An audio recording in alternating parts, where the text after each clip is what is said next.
2022 is coming to a close, and it has been a blast this first year. So join us on this last episode of the year as we dive into the video game world one last time in 2022.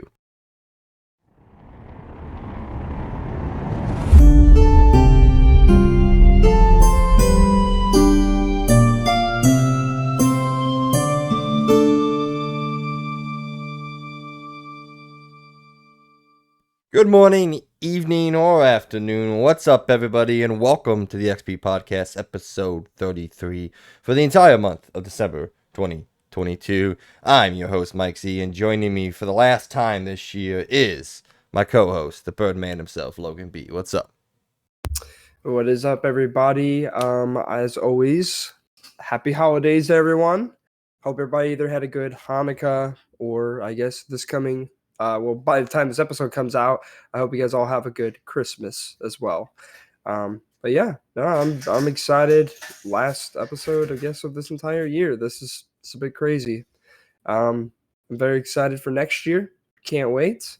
I think we'll probably put another episode before New Year's Eve, right? Or are we doing this? Is this the last one? Oh, no, for this year? I have a bunch in the chamber ready to go. This is the last news one that we are recording this year, so. Okay, yeah. Well, again, by the time this episode probably comes out, or maybe it'll be after. Again, happy holidays. But other than that, how's your week, Mike?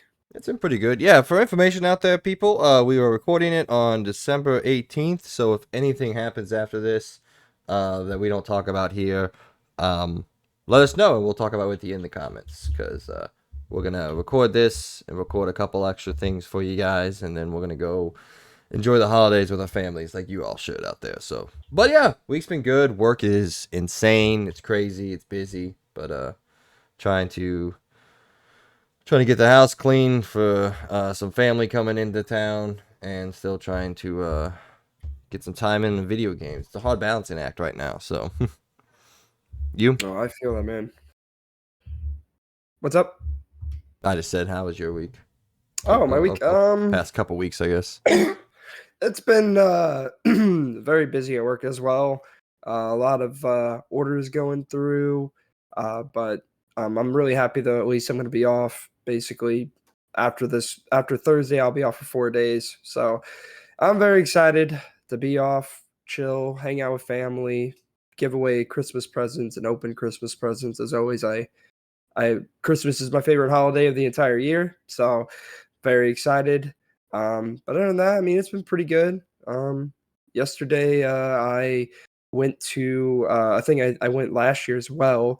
It was the 12 Bars of Charity event, which is basically you drink for charity, which was really fun.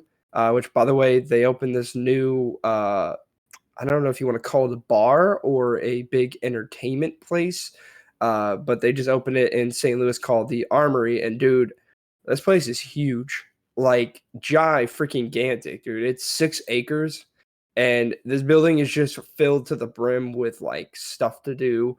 It's still under construction a little bit. You can kind of tell they kind of like put some curtains in front of some areas, and if you go upstairs, you can tell they're still working on some things because it literally opened up 3 days ago now. It's only been open for 3 days, but it's super cool. It was awesome. If you live in St. Louis, highly recommend you go to the Armory. It's super cool. It's really fun, and it's really big. So even if it's crowded, there's so much space. It's not like unbearable, or not unbearable, So, but other than that, I had a good time. Woke up this morning with a little bit of a hangover, but it was a good time. Had fun, and yeah. That's pretty much been my week. Yeah, it was all over my TikToks yesterday, I guess, because they had that big event, so everybody was there checking it out. So it looked really cool. Yeah, I'm not exactly the bar scene guy, but it looked fun. I think you would like it too, because the thing is, it's not like just the bar. Like, there's also a lot of stuff to do there. That's insanely fun. I didn't get to play the big ping pong. Like, they have these big paddles and this big ball, so it's like big, I guess, ping pong. They had trash can beer pong. They had a big seesaw that you can mess around with. There was like a bunch of chairs to sit down and just hang out. They're going to be adding soccer pool upstairs. They had bags. They had some other things. I mean, we were playing trash can beer pong yesterday, and we hit someone's drink over, and they got pretty mad at us. But that was fun. But other than that, I mean, it's cool. It's a great place. I highly recommend, even if you're not a drinker, it's fun. I might check it out on one of my escapades in the loo. I miss living around there, but I'm trying to get back. All right, let's jump into this week's episode. Let's knock this thing out. I got football to watch. I'm off work today, so all right, we start. Excuse me. All right, we start the week as always, every single week, with the question of the week, and seeing how this is the final episode of 2022, I wanted to take a different route and ask you, Mr. Birdman, what was your favorite moment from the XP Podcast's first year on air? Um, I'll let you go first, since I'm sure you already have a good idea of what you have as the best part of the year. I'm still thinking about it. I would say my favorite moment, and this is definitely some hard recency bias, but I think it showed our progress throughout the year and how much better you and I at least have gotten in doing all this and how much fun this can be when all of our schedules work out. But it was actually the last episode we posted. It was the live reaction to the Game Awards. I love these events. I love whenever Xbox or Sony has their big event of the year and their showcase event where we get to sit down and just be excited about games. Well, most of us get to be excited about games. That's fair. But and just have fun and celebrate this industry that means so much to me, means so much to you, and hopefully means so much to the people that listen to us out there. And it was the first time we got to do a live reaction show, and yeah, it was a little bit of a mess up. I had the audio a little too loud on the video. Sometimes it was hard to hear us, and definitely we need to shut the hell up sometimes when things are going. Like when the musical act at the end for Game of the Year was going, we kept talking over it, and in my head I was like, man, I need to stop talking, but then we kept talking over it. So we need to learn a little bit to shut up when significant things are happening. But other than that, I said I had a great time. It was a long episode. I got to hang out with you guys for a long time. DJ joined us for a little bit of it, but that was my favorite probably recording that we've done. And there was some episodes throughout the year that after we got done recording or anything, I'm like, man, that was a really, really good episode. But I think I had the most fun, most enjoyment out of the live reactions to the Game Awards. I'm hoping we can do a lot more while schedules can line up. Or, when like Sony puts out one of theirs, we're the big ones, not a state of play, but I just don't watch it, or we just don't watch it until we can all get together. Yes, sure, some things will probably get spoiled for us, but I want to try to do more of those because it was enjoyable. And it seemed like people really like it. It's now our second best video on the channel, so... Yeah, I would have to really agree with you on that because honestly, yeah, I mean, I think the reason two reasons I think it's easily one of my favorite episodes we've ever recorded because one, we're getting the news live, so we're reacting to these news at the exact same time. We're not like during the week seeing this news and then waiting to talk about it at the end of the week. We were doing it right then, right there. I kind of like that. That was really fun, and it was kind of more chill compared to what we usually do. It's a lot less of the script and more of us just kind of reacting to what we're seeing right then and there. And also just us hanging out, talking about I don't know either like games we've been playing, either games we've been playing or games we're looking forward to. I thought it was really fun. It was cool, and it was also cool that like DJ dropped in. Again, the whole thing just felt kind of chill and fun. Yeah, it felt like we were... I don't know. It just felt like we were just, experiencing something together. The I hope we get goal, to do it again. Hopefully. the goal for this is for us to become super successful, and we need your guys' help out there. And then maybe if we do become super successful, and Logan and I get to quit 9-to-5 jobs and play video games for a living, we can do like a daily episode where we talk about the news each and every day. So we can have a more off the cuff thing, but that is years in the making. That's a dream, honestly. I wouldn't mind Yeah. doing this every single day, sitting down in the morning, talking about the day before's um, news, and then going off, doing our own thing, going back the next day, over and over and over again, endlessly until we die. Sounds awesome. I mean, yeah, honestly, man. Like, obviously, I think we both have a passion for gaming in general. You know, it's our not only our favorite, I guess you could say, hobby, but also our favorite form of entertainment. And I don't know. I mean, I obviously love doing this. I think this is fun. And even if we're not getting anything out of it, I'm more than happy doing this because it gives us an excuse to just sit down, talk about some video games. And obviously, I enjoy that each and every week. So, and I also just want to, I guess as we're really getting into it, you know, talking thing, I just want to say I appreciate everyone that stops by each and every week to listen to our episodes. Obviously, that's all we really want is people to just stop by, hang out, maybe tell us what you think about what we're saying or anything. I don't know. It's just, it's fun. I enjoy it. Sorry, I was typing. All right, No, well, you're good. let's go ahead and get into it. Ladies and gentlemen out there, if you don't know, this is the XP Podcast, our weekly video game and pop culture news podcast, hopefully daily, but we'll see. Where Logan and myself sit down with y'all and talk about all the news stories and happenings inside and out of the video game world. We post a new episode each and every week, so you can listen to it whenever you want. You can find us on most other popular podcasting services, including Apple Podcasts, Spotify, Google Podcasts, and more. If you enjoy what we're doing here on the XP Podcast, please support us on our Patreon, where you get to be a part of our weekly discussions and give us your opinions on everything we talk about and everything we don't. You also be able to find all of our uploads there, along with any exclusive episodes we may post. Those will be coming in 2023, so keep a lookout for those. Links in the description. Links are in the description down below, or you can simply go to patreon.com and search Experience Point, spelled capital X, capital PERIENCEPOINT. However, if you don't have any money to send our way, don't worry. We still love and appreciate you for listening to us and being a part of what is hopefully a growing community. You can also go over to our YouTube channel where you can get this show and all of our shows in video format. If you do, please don't forget to give us a like, share, subscribe, and hit that notification icon so you can be aware of everything we post when we decide to post it. New episode reminders for you, like we talked about. Our live reaction to the Game Awards is up on the channel. People have gotten a chance to see it. It is doing really good out there. So if you want to watch the Game Awards with Logan, DJ, and myself, and everyone here at the Experience Point, go over there, check that video out. Coming up this week, Logan and I have sat down and recorded our review for God of War Ragnarok, and like we talked about afterwards, we think it's our best review so far.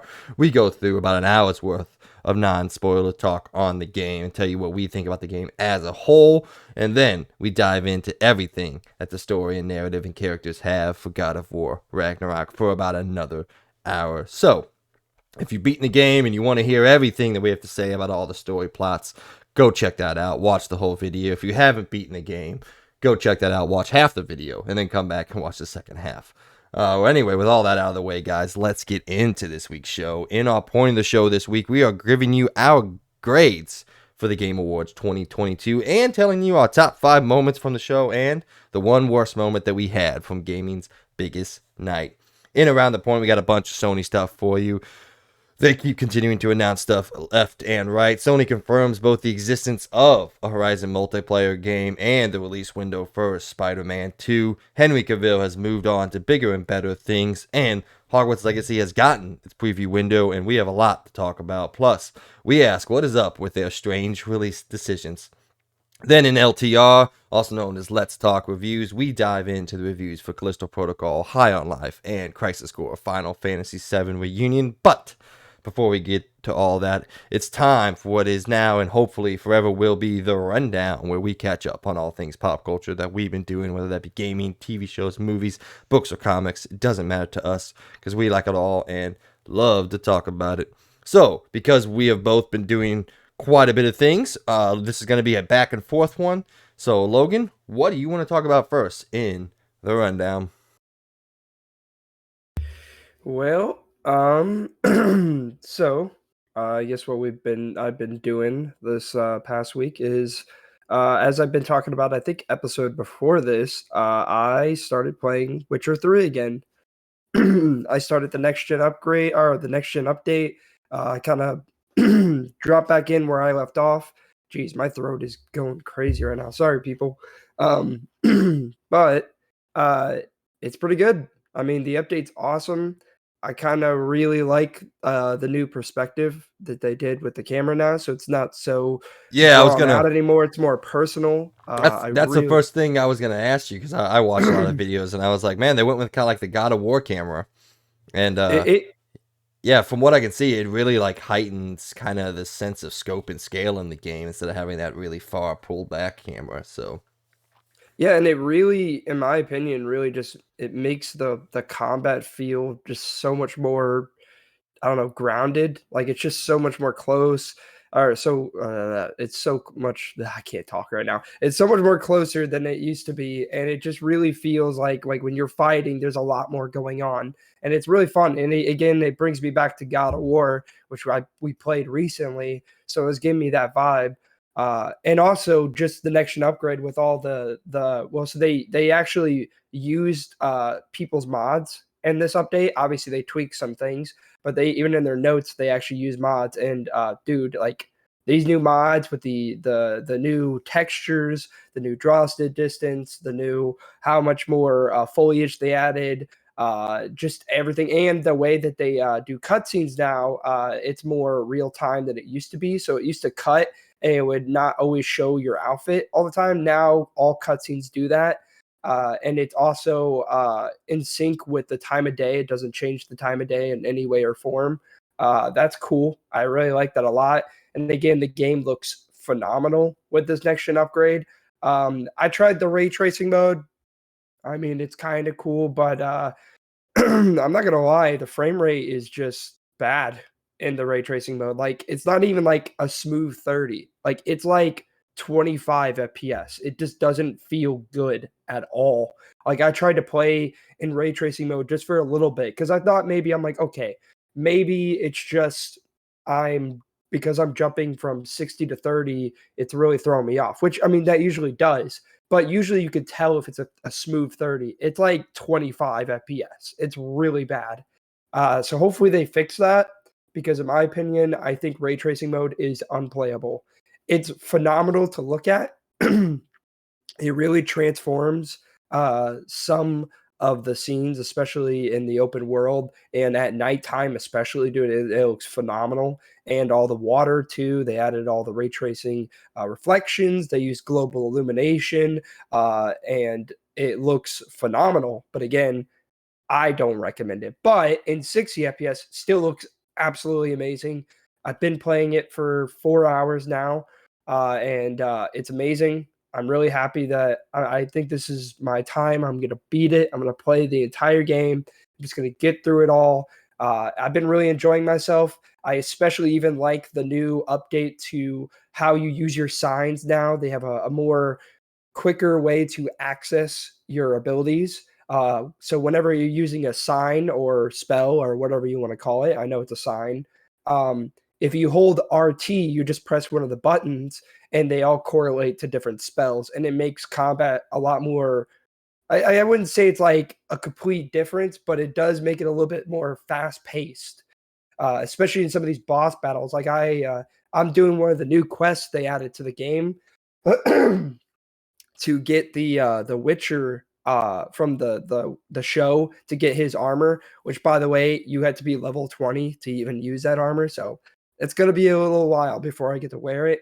But I just did that quest recently, which by the way was awesome. There's a lot of ways you can do it, and there's a bunch of different endings to this quest, which just again blows my mind how good Witcher 3 is at with their side quests. Like this felt like an entire story in its own, and it was awesome, and it was a cool addition.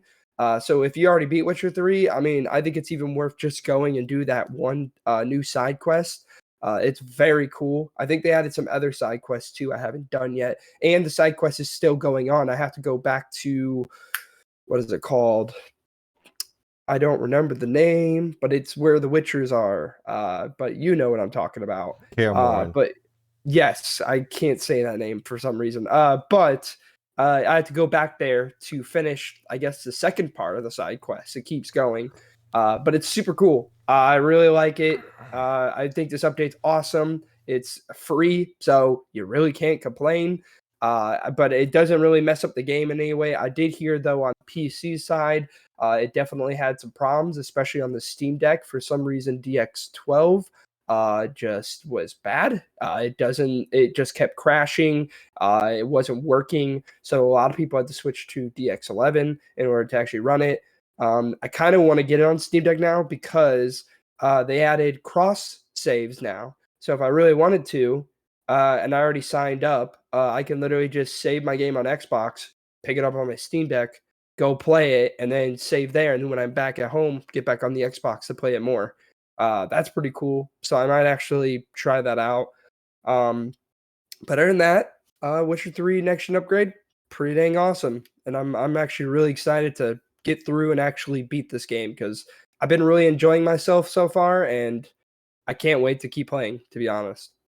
Yeah, from what I saw out there, I watched a lot of videos because if you guys watched our first episode, what feels like a eon ago at this point, we did our top 10 games of all time. The Witcher 3 is on there. It's fairly high on the list.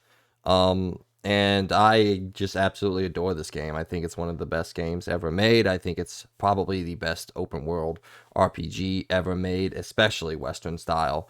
RPG, and I don't think it's even really close. I don't think anything's gotten close to topping it since in all aspects of its characters, its quest design, its story, its sense of setting and place, and I don't think it's really even close. So nothing that I've played since 2015, in the 7 years now since this game came out, has gotten really close to what The Witcher 3 can do in terms of story and narrative in an open world game. So, but yeah, some of the updates I saw seemed really cool. That camera, yeah, the tight, sorry, wow, what am I going with? The more tight to the FOV. I don't know There we why go. too. I'm yeah. the more tighter FOV camera. There we go. I couldn't think of anything there. Seems really cool for exploration. I would probably have that turned off for gameplay, for combat, because you can do that. You can set it Yeah, to you can do do it. that for everything. Yeah, Even the horse too, yeah, yeah. you can do an original camera for combat because I think it gives a much a much bigger picture, a much bigger like knowledge base for the combat, which is it's a very jump around, be hectic combat. And from what I've seen, if you keep that camera tight, it's very much more the God of War positional style combat where you got to make sure that people are in front of you and all that. And so I'd probably play the original because I played like 180 hours of The Witcher 3. I probably could not go back to playing that combat in a different way. So when I do jump on, because I will jump on it, I'll probably do the title FOV for the exploration and original combat camera. But yeah, everything I've seen, man, it looks really, really cool. I'm glad people who haven't got a chance to play this game, if for some reason they haven't, now are getting a chance, Logan, are now getting a chance to play the game in the best way, the best form, and that's cool. I did read a little story as you were talking that The Witcher 3 has become PS5's second highest scoring game. It surpassed God of War, which I don't really think is fair, but it's at a 96 on Metacritic right now. Elden Ring's at a 97. God of War's at a 94. So I don't know. Hey. I don't know if I find that to be as fair because it's a 7-year-old game that we all knew was amazing. But I guess fair is fair. But whatever. But yeah, so I'll go to my first one. I'll start with the least new update that I've been doing. I've now surpassed 60 hours. In fact, I'm at 62 hours in Pokemon Scarlet. And if you guys didn't get a chance to watch the Game Awards episode where I talked about it, I have come to the conclusion that if this game ran better, it doesn't even have to run flawlessly. If it just ran better, I would love to have a solid 30 with no hiccups at all, but I'll give Nintendo the break, and I'll give Game Freak the break, more importantly, and say if it just ran more consistently and looked a little better, Like, well, okay, significantly better. I would want it to. If those two things happened, this would easily be in my top 5 Pokemon games of all time. I have honestly, as I got closer to the end, as I got about past the 25, 30 hour mark, as I continued to play it, I legitimately not fell in love, but I really, really started to enjoy myself. I think the end of the game is very well done. Um, for a Pokemon game, like it's not God of War style epicness or anything like that, but it does in its own right have its really cool epic moments. I got chills a couple times. The music is always phenomenal throughout the entire game. And the last 10 hours or so, when you're getting to the end of all 3 different storylines and then all those storylines converge and you get to do your little last run through a certain area of the game and that leads up to some bigger story moments and story reveals. I really, really, really enjoyed my time with it. So it is kind of sad that I wish it would have been a lot better at launch in terms of performance and visuals, and it's still not really that good. They put out a couple updates. It for me, it didn't seem to help anything at all. But I just wish the performance of this game would have been leaps and bounds better than what it was, and I would have this in my memory as one of the best Pokemon games of all time, which we all thought it had the chance to be when it came out. And like I said, it from a design perspective, it is. It's just, man, it's hard to play this game sometimes. It is ugly and runs like fucking doo doo garbage. But yeah, I'm now to the point. I'm heavily in the end game. I've even beaten most of the end game like battle content. So I'm doing a lot of the raids now. I'm catching a lot of cool Pokemon with a lot of differing and varying Terra types. I've been desperately trying to get DJ to trade the exclusive things over with me because I have like 10 Pokemon to give him. I don't know what he's doing on his end, but it seems like there's that girl that you don't really want to go out with, but you don't know how to say it, so you just keep making excuses for being busy. I feel like I'm that girl right now in this scenario with DJ. He keeps giving me excuses to why he can't get on and trade. But hey, fuck it, whatever. I guess all I want is a Bagon and a Dracloak. I just want those 2 things. That's it. That'll complete my Dragon Dex. Because my name is Draco in the game, and I modeled him after Draco Malfoy. Because the whole idea of the game is you go to school, which turns out isn't actually a part of it at all. It's all option.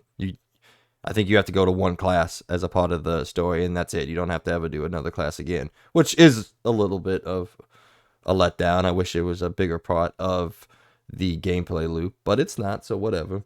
But yeah, I gave him white hair, green eyes, so and then I'm the dragon trainer, so that's always my style of or my choice of Pokemon. So, but yeah, I'm excited for Logan to get down to get a chance to play with this because I think he's truly gonna love it. This does feel like a new wave, uh, a new wave of Pokemon in the open world style with all that combat and stuff and structure that I really enjoys from the old one. So I'm excited for Logan to get the chance. I think he's really, really, really gonna like this one. And also all the new Pokemon designs that they did, all the new Mon designs. Sorry for the cool people out there. I think have been really good. I've liked messing around with a lot of the new ones. That's always my favorite part of each new generation that we get to come out. We usually get anywhere around 100 to or so new Mon designs. So, and it says all that's really good, but it just sucks that the game didn't come out. So, what do you think, man? Oh, Yeah, sorry. no, I mean, Didn't come. It came out. It came. Sorry.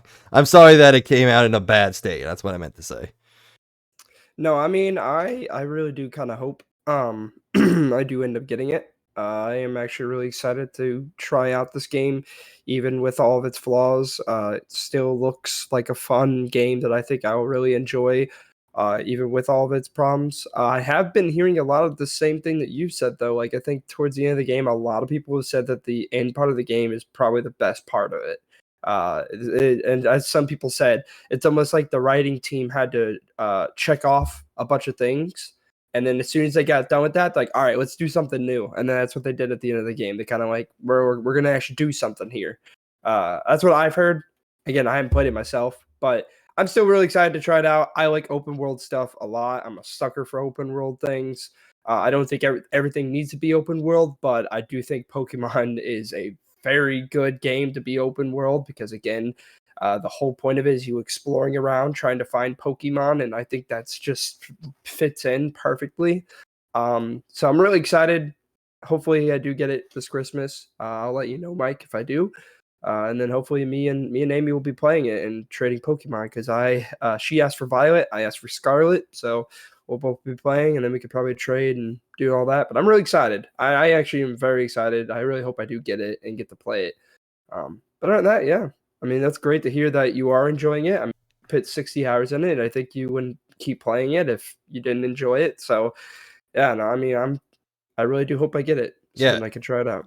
I was kind of going back through some of my history and all that with it, and I'm pretty sure it's right at, or if not, has surpassed my longest played single playthrough of any Pokemon game. I know my Soul Silver and all that. I have one save that's pretty high in its hours. Now combined, I've played Soul Silver for way more than any other Pokemon game. I've beaten Soul Silver like 4 times. So, but I think my first playthrough, I took my time and did a lot of the stuff was around the 60-hour mark as well. So this is said it's going to be. I'm not done playing. I still got a bunch of stuff that I want to do. This is going to be my longest single played Pokemon game. It probably won't ever beat my playtime with Soul Silver, but so yeah. And I think Scarlet is the right choice because the Paradox Pokemon in Scarlet look way cooler than the Violet one does. And you know me, I'm not really a futuristic type of guy. I don't love all that high tech futuristic stuff. And I think the Mon design in the more historical facing Scarlet looks way better than all the just shiny irons of Violet. So it's good to hear you got the right version, or you're wanting to get the right version. Yeah, no, I already also I didn't even do any research. I'm just like Scarlet sounds cool. So I was like, I'll do Scarlet, Amy gets Violet. So All right, what do you I'm got next excited for for me, you. man? Well, next is a very good update for the Steam Deck for myself. So I don't think people are gonna know this story because that's a long lost episode that I don't think we ever got to post. But No, there was a whole bunch of uh, audio problems with that one, so yeah. it never went So live. when I got my Steam Deck a while ago, and I don't even know if I repeated this or talked about it in the next episode after that. With the Steam Deck, the only flaw I had with the entire thing was for some reason when I went to desktop mode, specifically desktop mode, internet just wouldn't work. I would try to go on any kind of website, anything. What it would do, it was sometimes it would load the website, but then I'm like, okay, I'm trying to go to another thing on the website. It just won't load. Internet will just like cut in and out. And it wasn't like just cutting in and out and working occasionally. It just like, it would be so excessively slow. It would be like dial up internet, probably even worse than that. Like it was very, very slow. I was like, what is happening? My internet hasn't done anything to any of my other devices. My routers work perfectly fine. Why is it doing this? I went through a whole thing. I watched hours of videos. I looked up a ton of things. I looked at Reddit pages. I looked at other pages of people trying to talk about it and figure it out. I enabled dev mode to turn off the feature Chevy that for some reason Silverado with the factory battery lifted. thing, it would slow down your internet because it's using too much Wi-Fi or something like that. I turned that off. Like I did all the things that people were saying. I even contacted Steam themselves and they basically said, I don't know. And I'm like, okay, this is weird. And then I figured it out finally. So when I went down for Thanksgiving, I noticed that it worked perfectly fine. I was just able to go to desktop mode, go to any website I wanted, and everything worked flawlessly. And I'm like, so it's the router. So my router, for some reason, I can't tell you, I have no clue why, just didn't work with my Steam Deck. It would literally never let me connect. I've tried everything in the books. So I invested in a new router and now it works. It works flawlessly. So for the people out there that maybe are listening and maybe they just picked up a Steam Deck and they have the same problem I do, For some reason, Steam Deck is very picky on the router that you have. I do not know why it did it to me. It doesn't seem like it's that big of a case. It doesn't seem to happen that often, but maybe I guess my router was too old. I have no clue. I really couldn't tell you, but it works now. It works flawlessly. So, cough, cough. I'm gonna probably be doing some emulating, so I'm very excited. I can't wait to do all that. But other than that, that was just a little update I want to get out there. I mean, I've also been playing some Steam Deck on the occasion, I it was just gonna works cut in real well. quick and say, welcome to the world of technology, man. There are so many times where something goes wrong and you manage to get it fixed, and you're like, I don't know what broke or what went wrong, but fine, sure. It's just like that other day I told you I turned on my computer and it couldn't find my OS. I couldn't find my copy of Windows. And I was freaking out. I did a couple restarts, and then I found it. And I was like, I never asked questions of why I couldn't find it. I didn't care. I was just like, cool, it works, and haven't had a problem since. So, welcome to the world of technology, my man. Shit Yeah, gets it weird out was. here.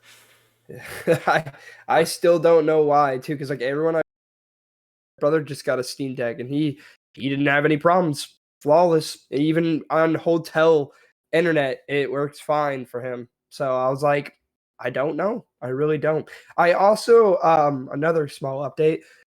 I did invest into a Steam Deck dock, not the official one because that's just overpriced. You can literally just get one for $50, is which what I did. So I got a Steam Deck dock. I did mess with it a little bit.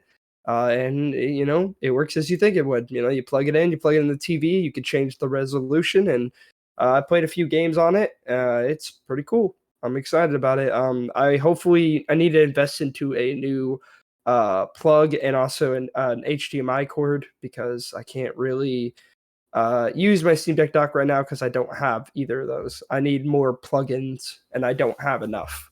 So, first world problems. But yeah, other than that, awesome. Just happy that it's working flawlessly. I'm really happy I didn't end up going and sending my Steam Deck in because I thought there was something wrong with it. But it just seems to be something in the software where it just doesn't agree with old Wi-Fi routers. And the thing is, that Wi-Fi router isn't that old, but it's pretty old. So I guess it's just old enough to not work. I don't know. But I did invest into a very nice one that will last me a long time. So it was like $140. So no problemo.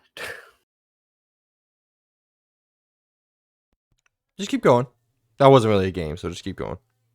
Oh, okay. Well, I guess for the next thing I've been doing, I got back into houses. Obviously, I'm going to be putting it on pause because I started playing this before the Witcher update came out. But I've been playing Fire Emblem Three Houses. Still kind of getting through the game a little bit at a time. Amy's still as disappointed as ever because she's beat the game 3 times, and I still have yet to beat it 1 time. Um, I really love this game. Don't get me wrong, it's awesome, and I've been really enjoying it. It's just every time something new comes out, I put it on pause. But what I do is like when I'm traveling or something like that, I end up playing that game. So I kind of like slowly grind at it. I'm getting at it. It's fun. I really like it. The story's good. The characters are really great, and the combat's fun. It's not super difficult, but it's fun. But yeah, I've just been playing that. I just want to throw in a little update that I've been playing Fire Emblem Three Houses. Hopefully, by next year, early next year, I'll beat the game. So that's my goal. I Then you hope can I can jump beat right it. into the next one. We'll see. I don't know how excited I am for that one. I think the reason why I like Fire Emblem Three Houses is because it's so different, and the other ones look kind of, I don't know. Again, I've never played another Fire Emblem game, so I couldn't tell you, to be honest. This is my first ever Fire Emblem game I've ever played, and the only reason I even noticed this game is because of you, Mike, because I came over and you were playing it. I'm like, this looks sick.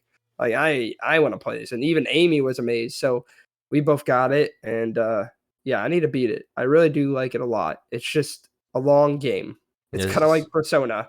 I don't know what I'm going to be Persona. I want to be Persona. I Oh, really want to beat it, I but mean, we'll it's see. honestly, I guess I'm a JRPG guy, so I know it's really not that long. It's like 50 hours something, and it's not Persona length, but it's definitely on the longer side of like a Final Fantasy. Most Final Fantasies take about anywhere between 30 to 40 hours to beat their story. So it's really not that long. But I mean, stacked up against something like, The Last of Us or, Gears of War, it is long. So I mean, it's not excessively long. I mean, I've been beating other games. Like, I mean, I put 80 hours into freaking Elden Ring. So, I mean, like, I don't have a problem with long games. It's just, I always, when I'm playing these games, like, because usually when I play Fire Emblem, it's, like when I'm on the go. Because I don't really play a lot of my Switch on the TV, at least not that often. Sometimes I do. Um, but usually when I bring my Switch, it gives me an excuse to play those games on the go. Like, probably during Christmas when I go to my parents, I'm gonna bring my Steam Deck and my Switch, and I'm probably gonna play both of those when I'm there. So, but yeah, that's all right, that's just another game. What have you been doing? let's go to my next least new update because I did talk about it a little bit in the Game Awards episode. But for those of you out there that didn't listen to that, I don't want to listen to it. I did jump into Need for Speed Unbound. I got it instead of Callisto Protocol.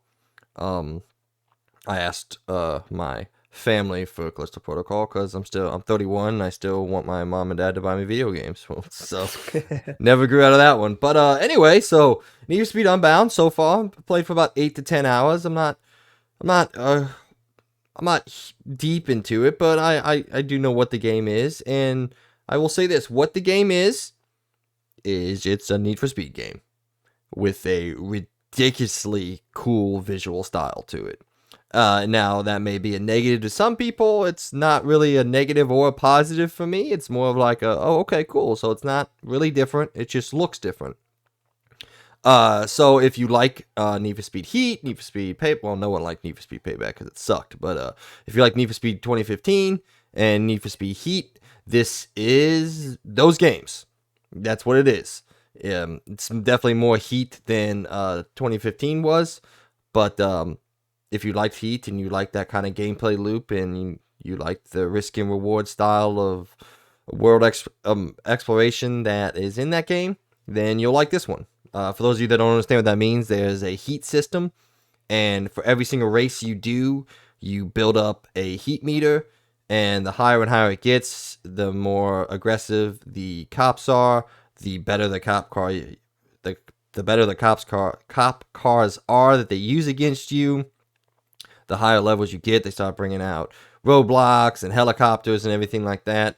So, and it also works on a day-night cycle. So you have events during the day that you can do, and each one of those gives you money and heat. And then you go into the nighttime, and you have more events to do, and they give you money and heat. And it all just kind of builds. And it's like this risk-reward style where you bank cash, but you don't get to keep that cash until you go back home for the day. So, there's times where I've been at like a 2-star heat level during the day, and I was like, I don't really want to go too high because I have events to do at night, and I don't want to get busted because if you get busted by the cops, you lose all your money, and the day's immediately over, so you lose any sort of progress for that day. So it can be punishing if you do get caught, and I will tell you, I got into a 4-star chase once. It's not even the highest level one, but I got into it once, and it took me like 10 minutes to get out of it. And it was stressful as hell because I was racing around with like 13K, and I really didn't want to lose any of that. And, the higher you get into the game, the more money you get. I've seen people in a 5-star chase with 90K just desperately trying to get away from these cops. So that is very engaging. It's very fun. It's very enjoyable, but it is still just the same iteration of what we saw in Heat. So know that going in. If you like that, you'll get that here. I will say, however, the visual style, which has been something that's obviously been all over the marketing of this game, it's been everywhere, and there's a lot of people who don't really love the juxtaposition between the I would call it kind of modern Art Deco style or modern graffiti style. Juxtaposed with the much more realistic visual representation of like the cars in the world and all that. I think those two I think that juxtaposition between those two is really, really cool. I think it leads to the single most interesting looking racing game I've seen in a long time. There's nothing in the world that looks like Need for Speed Unbound.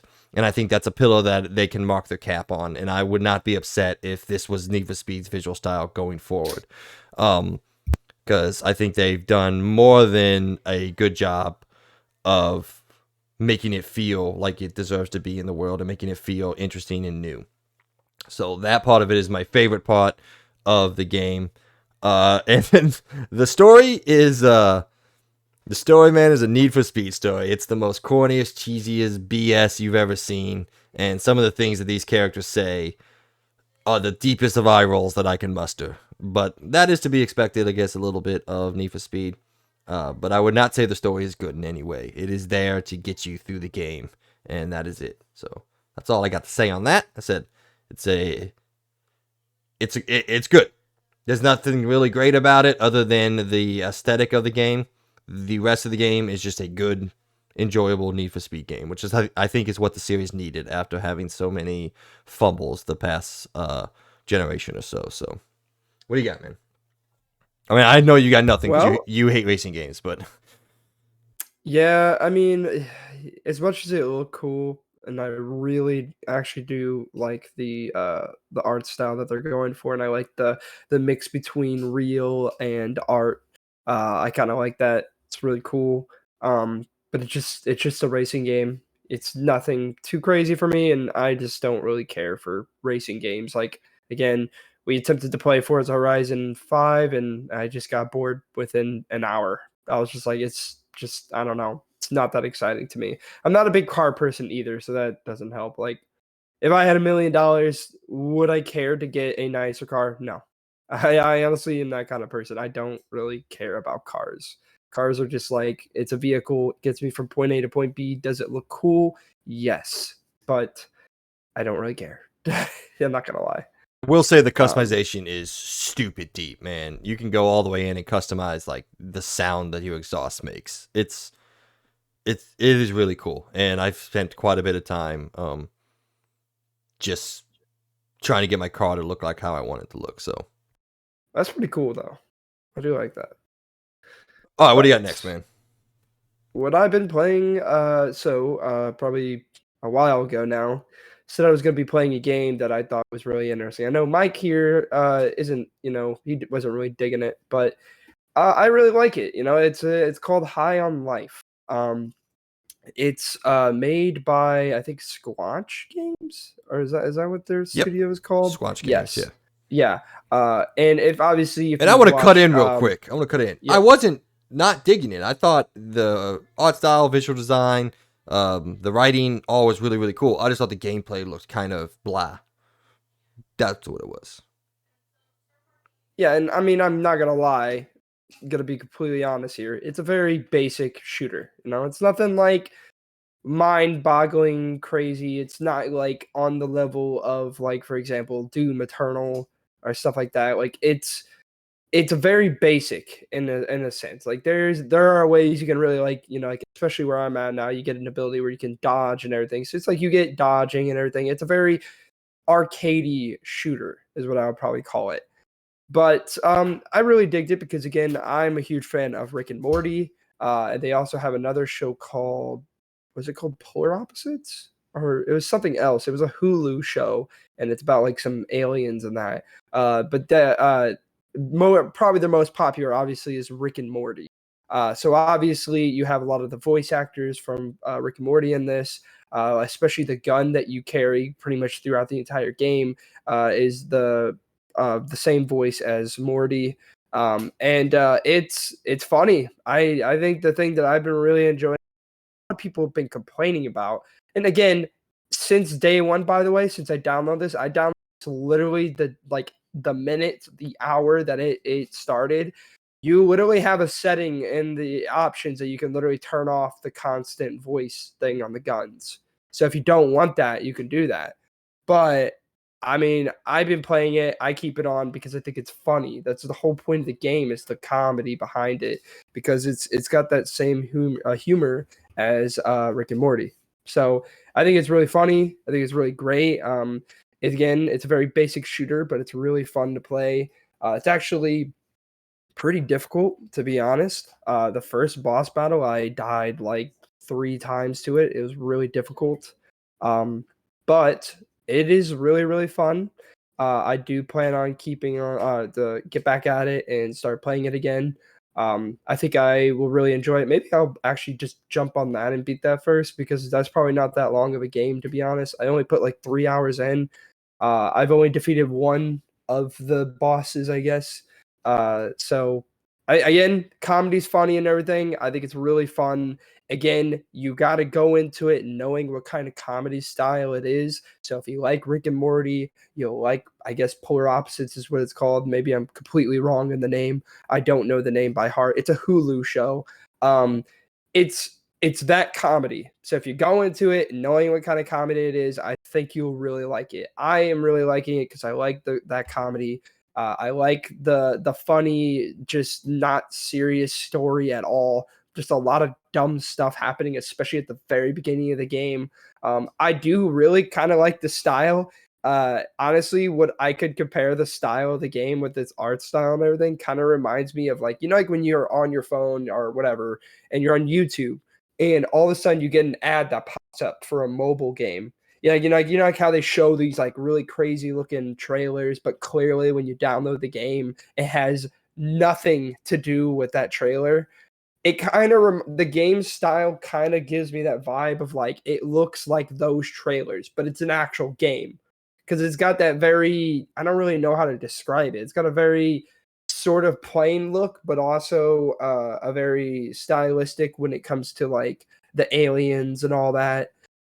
It's very weird. I don't know why I gave that. That maybe that's a negative, but I don't know why. It just kind of gives me that vibe when I'm playing it. It has that weird look where it's like, is this an actual game or is this just like that like a dumb trailer for a mobile game? I don't know. It's good though. I really like it. It's a fun basic shooter. If you have Game Pass, obviously download it and try it. You might as well. But I really like it. And I'll probably whenever I beat it, I'll probably just give a tiny little score for it and everything. But I think so far from the 3 hours I played, which probably isn't enough to really give a deep opinion on the game, I think it's it's a fun average game.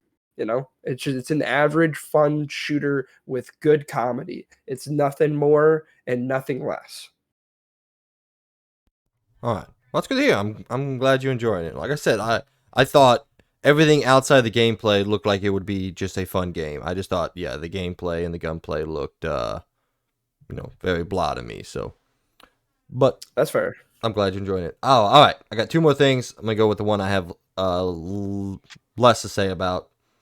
For two reasons. One, because it is what it is. It's a game that came out in 2007, and then two, it's because I'm just not that far into it. So I have played Crisis Core Final Fantasy VII Reunion, which is a ridiculously long name. It's actually only one word longer than the original name, but so the original name was long.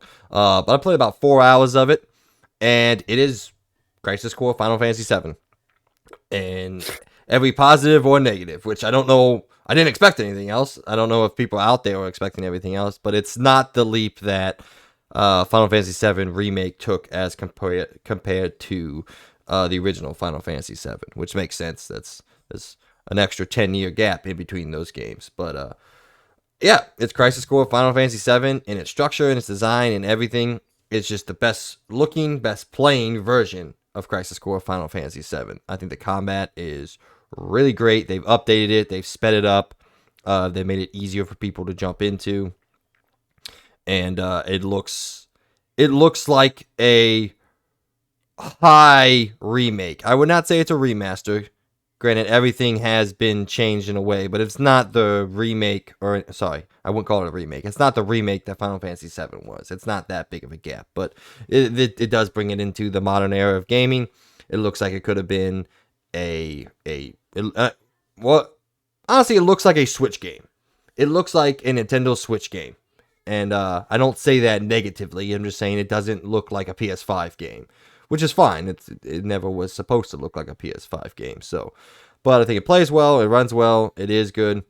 If you like Crisis Core Final Fantasy VII, then you're gonna like Crisis Core Final Fantasy VII Reunion, and I think it is an integral part of the universe of Final Fantasy VII if you are as embedded into that as I am. So For those of you out there that got their first experience of this universe with the remake in 2020, and you're excited about remake part 2 coming out next year, or hopefully next year, then this is an integral part of the story that I feel like you should play, unless for some reason you don't want to. But you should play it if you want to get the whole story of the universe of Final Fantasy VII. So that's what I would say about that. The writing still sucks, by the way. The story's really good. The story's really good. Like, you know, and the character development towards the midpoint and the end of the game is really good, unless they change something drastically. But the like character moments and writing is still pretty bad. It's very Japanese in the worst way to say it's Japanese. So, but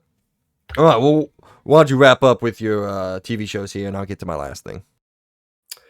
All right. So I watched probably what everyone has seen now all over freaking TikTok and everything. I watched Wednesday. And here's the thing. I've never watched a single thing of Adam's Family in my life. I have no knowledge of the Adams Family. The only knowledge I have is from like jokes and stuff from other shows and everything, but I have literally never watched an Adams Family show or even any of the animated movies that came out with recently. So I have basically a very small bit of knowledge. The only thing I can really tell you about Adams Family is that they're just kind of weird. But then also their theme song and the snapping. That's pretty much all I could tell you that I knew from beforehand. But I watched Wednesday and it's awesome. Like, I know probably a lot of people were kind of annoyed by probably the excessive, especially TikTok, constantly posting things about this. So it's kind of like like a how like people like on how radio ruins music sometimes where because they keep replaying the same music over and over and over again. Um Again, I highly recommend the show. It's actually insanely good. It's basically like a mystery kind of TV show and everything where like the whole show is based on this one kind of murder at the beginning and you kind of piece it together throughout the show. And it also has that Adam's Family flavor to it because it's got um thing in it a lot. Honestly, every character in the show too is just phenomenal. Like I really think they poured their heart into the roles. They did it very good, even especially Jenna Ortega is her name as Wednesday. She is phenomenal, dude. Like she nails the role. Like she does an insanely good job. Um, it's a very good show. I highly recommend it if you like mystery based things, and also I guess obviously if you like Adam's Family, you're gonna like it. Just know that it's not super heavily driven by the entire Adams Family. It's more focused on obviously Wednesday Adams herself. But it's phenomenal. I think it stays true to the characters. It doesn't do anything to ruin any of the Adams Family, from what I could tell. But it's very good. Like me and Amy, we started it and we finished it the next day. It was very good. We binged the entire thing. It was good. I don't know if you're gonna ever watch it, Mike, but I highly recommend you do. It's actually really good. I liked it a lot. You there, Mike? Yeah, I'm here. I was just listening. Oh, Oh. I probably won't watch it. Not that I don't think it looks good. It does look really, really good. I just by the time I get time to watch TV, I'm gonna have other stuff to do. So I don't watch a lot of TV. You know that. Yeah. Well, if you do get time, I do recommend it. I, Even for especially the audience out there, I recommend it. I think it's actually really, really good. And I kind of like the way they ended it too, because they ended it to where it's a very good ending. It's a solid ending to the show, but obviously it leaves a little bit for a next season. And I'm happy about that. I like that. I kind of like when shows end that where they don't leave it on a like a what is it? A cliffhanger. cliffhanger. Yeah. Yeah, I just got it. So I kind of like that. There's no cliffhanger. It obviously leaves it open to a next season, but it also has a very good ending to where I could be happy if Netflix cancels it. But I highly doubt Netflix is going to cancel it because it's doing amazing. Like it's blowing. I think it actually had a higher viewing than I think one of the Stranger Things seasons, I believe. So it's really good. But another Netflix thing I watched was Wendell and Wild. It's done in this. I think it's made by the same. Well, I don't know if it's made by the same people, but it's got the Nightmare Before Christmas and what's the other movie? Cora. I can't remember the name of it, but it's a stop motion film. So it's Oh, got the like claymation Lakia. style or whatever. What is it? Lakia. Lakia is the people who did. Oh yes, yeah. So it's got that style to it, and everything. I'm not gonna lie, I didn't really like this movie. It was okay. The story just kind of jumps around everywhere. Here's the thing. I'm gonna give it one positive. The whole style of this film is fantastic. They nailed stop motion. It looks insanely good. It's kind of cool to see a modern one. You can especially tell. I think they probably did a little bit more than probably they could have done in the past with some of the things they did in this movie. But it just was okay. Like I think the story was just all over the place from the beginning. I didn't really grow to like a lot of the characters. It just was I don't know. It was okay. And maybe I just heard a lot of people's feelings about that, but I just don't think it was that good. I think it was an all right movie. Ah, If fuck them. obviously, yeah, like again, if you watch and you like it, good for you. But I just really think the story was kind of Like I had higher hopes for this because it had a lot of people backing it, and it just seemed cool. But it wasn't. It was all right. It was okay. But so other than that, last thing I want to talk about a movie I've been very excited to watch. I've been wanting to watch it, especially I wanted to see it in theaters, but I never got the chance to do it. It came to Netflix, so another Netflix thing I'm watching. It's obviously not a Netflix movie, by the way, but it's Bullet Train, and I love this movie, man. I really really like this movie. I like all the action. I like the comedy behind it. I like this kind of this the way that they told the story and how this was like a beginning to end journey where they get on a train and the entire thing in it. But there's like flashbacks. There's stories you're learning about all these different characters and everything. Uh, it's a very good. I really really actually. Like me and Amy, when we finished it, we just were like, this was great. This was awesome. I really wanted to see it in theaters, but I didn't get the chance to do it. But highly recommend it. It's awesome. Action's great. The comedy's great.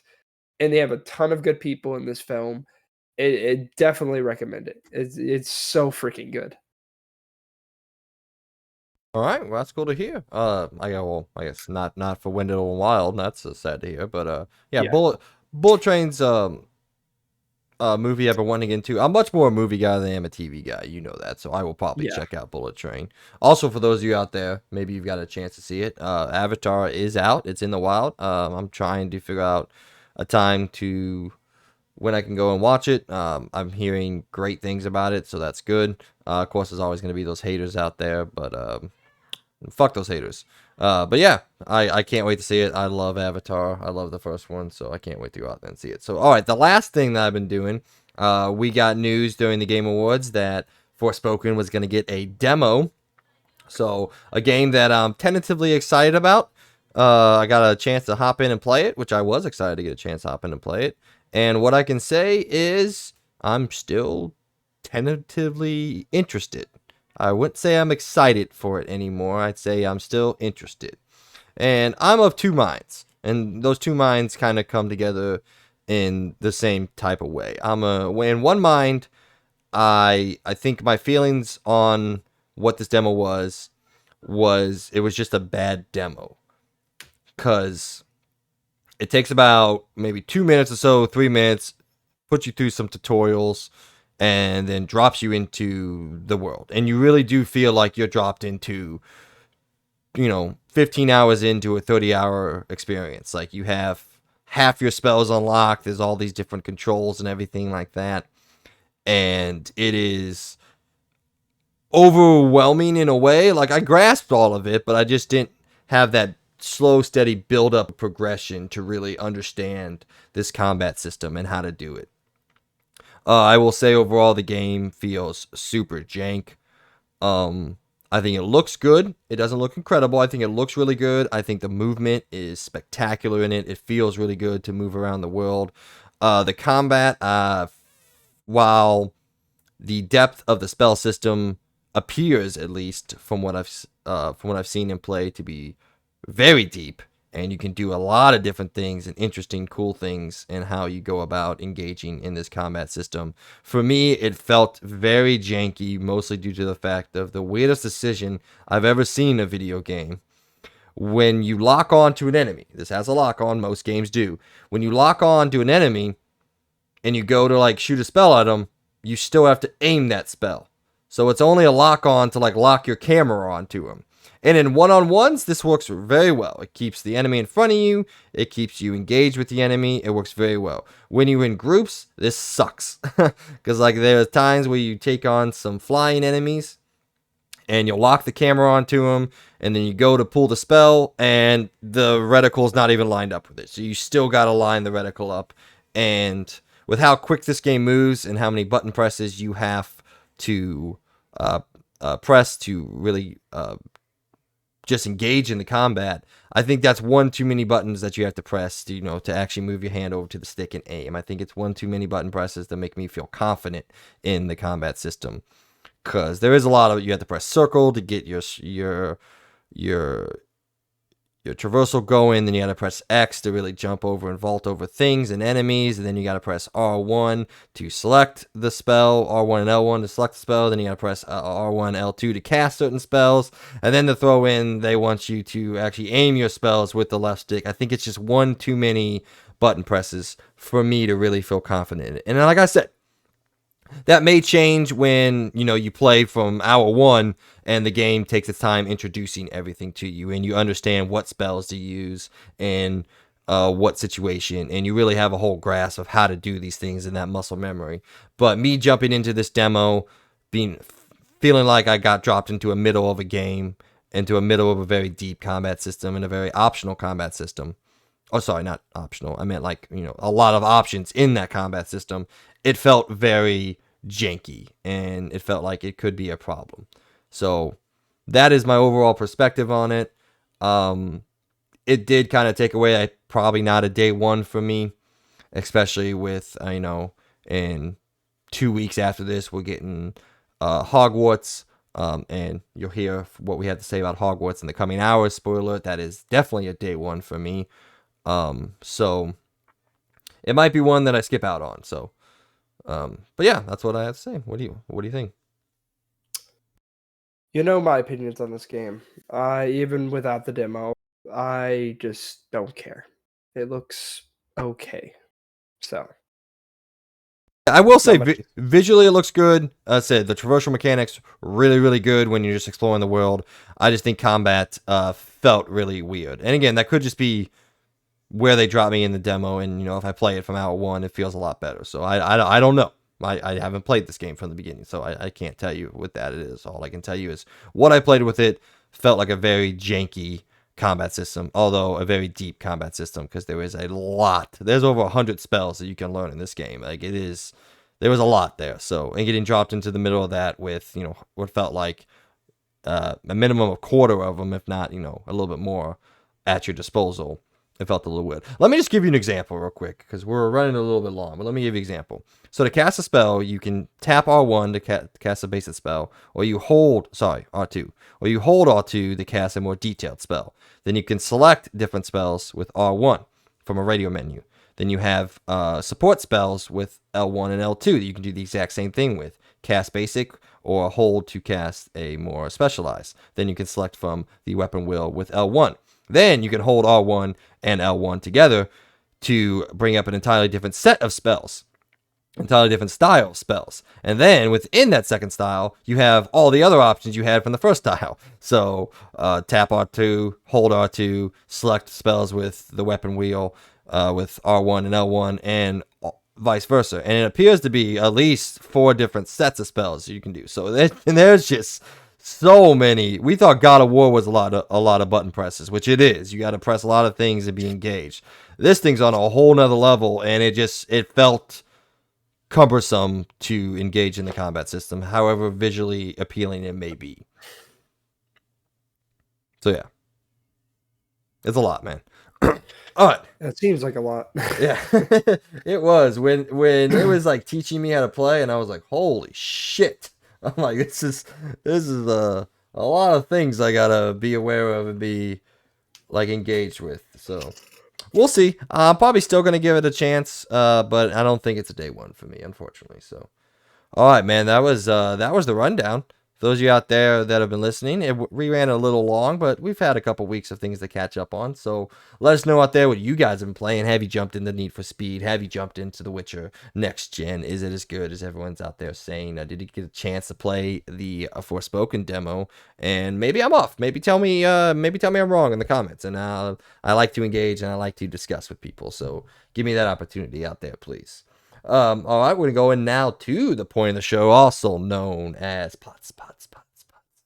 So we're starting off this one with grading the Game Awards. Each time we have a major event here on the XP podcast, we give you guys our grades on what we thought it was. So I guess I will take the lead here. I'll jump off the top, and I will have to say I think the Game Awards 2022 is the best show we had in 2022 and one of the better video game shows we've had in recent memory. I'm going to give this show a 4 out of 5. No, I lied. I'm going to give it a 4.5 out of 5 because I think everything was very well done here. It was paced really well. It only had maybe one 20 or so minute window where you can even listen to it on the episode where I was kind of feeling a little bored with it. And that just was because nothing really interested me. And that's not to say it didn't interest everybody out there. So that negative is the only negative I truly have on the show. And it's not really a huge negative. So, but I think all the games they showed off, a lot of them looked really interesting, hit. I think the awards were paced out much better in this one than in previous years. And I just think the pacing in general was significantly better than what we've got in years past. So, yeah, 4 out of 5, 4.5 out of 5. I think this is one of the best shows we've had in a long time. Probably the best Game Awards we've had ever. And definitely the best big time showcase we've had in 2022. What do you think, man? Yeah, I mean, I'll probably just give it a 4 out of 5. I do think it was really, really good. I think there was some surprises in there that I very much enjoyed. I also kind of liked that it was, it was quick, it was fast. A lot of it really got to the point, especially a lot of the trailers. And I also just want to give a very, very happy round of applause that most of these trailers were mainly gameplay. I would definitely say there was still obviously some cinematic ones, but I really enjoyed that a lot of it was showing gameplay and stuff. So I really, really liked that. I was happy about it. I feel like, again, a lot happened and they, I don't know, it was very interesting. Obviously, the only negative, and I think me and Mike will always have, and if you listen to the episode, world premiere, please get it out of here. It's not a world premiere if you've already seen it before. But all right, that's a minor gripe. But No, you know what? It's not a minor gripe. It is not a fucking world premiere just because it's a new trailer. A world premiere is something that we've never seen before gameplay-wise or game-wise. Like Armored Core 6 is a world premiere because we had no inclination that it was going to be here. We had no clue it was going to be here, and we didn't even know it existed. That is a world premiere. Seeing a new trailer for a game that we know is coming out in a couple weeks, not a fucking world premiere, industry. Get your shit together. All right, I'm good.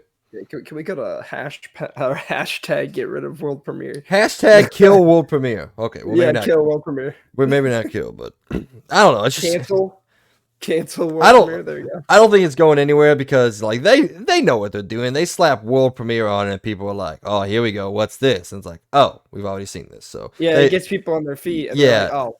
they want to get that little pop of raised heart rate here and there. So I know what they're doing. I'm not falling for it. I'm gonna call it out every single time. But yeah, no, that was the only gripe. But yeah, I mean, yeah, it was a really good show. A lot of good stuff. We'll be getting into it very soon, actually. What we did like, or I guess our best moments. Yeah. So Yeah, so a little bit different than what we normally do. We normally go throughout the entire show, give you our impressions on each and every game that they showed off, but we react to it live, so we don't need to do that. So all we're gonna do here and in the now is give you guys our top 5 moments from the show, the things that we thought were the best things that the show had to give us. These are in a general order. Like I would say my number one is my number one, but it's like, these are all some of the best moments that the show has to have. So a tentative order, I would say. And then we're going to give you our worst moment of the show. Logan has a collection of pretty much the whole show is one big worst moment for him in particular. So, but we're going to save that for, well, you know what? No, we're going to do that right now. I'm changing it on the fly here. I'm going to do that right this moment. So, Logan, what is your worst moment of the Game Awards 2022? well, my worst moment is the fact that Xbox literally didn't show jack squat. That literally is the worst moment of the entire show, dude. Like, everyone was there. Everyone was there. They were just throwing stuff down, man. They were like, here's this, here's this, here's a big surprise. PlayStation was out there throwing games left and right. Nintendo was out there throwing games out there. Where were you, Xbox? Were you late? Did you forget to turn in your assignment? Where were you? Like, like what is happening? Like, this was your time, Xbox. This is your time. This is the end of the year. This is the I guess I'm thinking correctly, right? This is the last big gaming event of the year, and yet you didn't show anything.